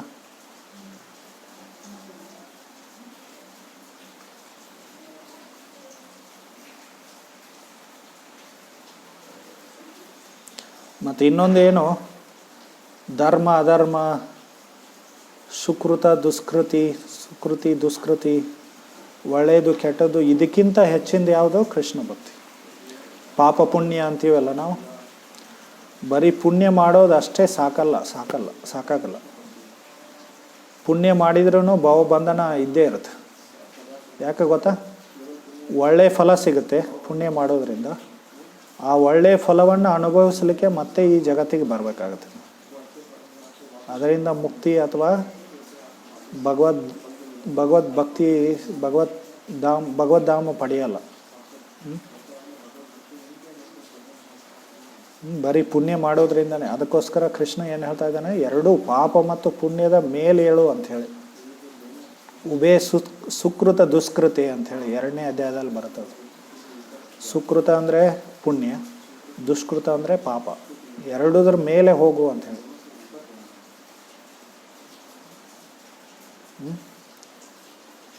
ಸೊ ಪಾಪದಿಂದ ನಮಗೆ ಕೆಟ್ಟ ನರಕದ ಗತಿ ಸಿಗುತ್ತೆ. ಮತ್ತು ಪುಣ್ಯದಿಂದ ನಮಗೆ ಒಳ್ಳೆಯದು ಅಥವಾ ಸ್ವರ್ಗ ಸಿಗ್ಬೋದು. ಆದರೆ ನಾವು ಭೌತಿಕ ಜಗತ್ತಿನಲ್ಲೇ ಭಾವಬಂಧನದಲ್ಲೇ ಇರ್ತೀವಿ, ಎರಡೂ ಪರಿಸ್ಥಿತಿಯಲ್ಲಿ. ತಿಳಿದಲ್ಲ? ಹರೇ ಕೃಷ್ಣ. ಕೀರ್ತನೆ ಮಾಡೋಣ.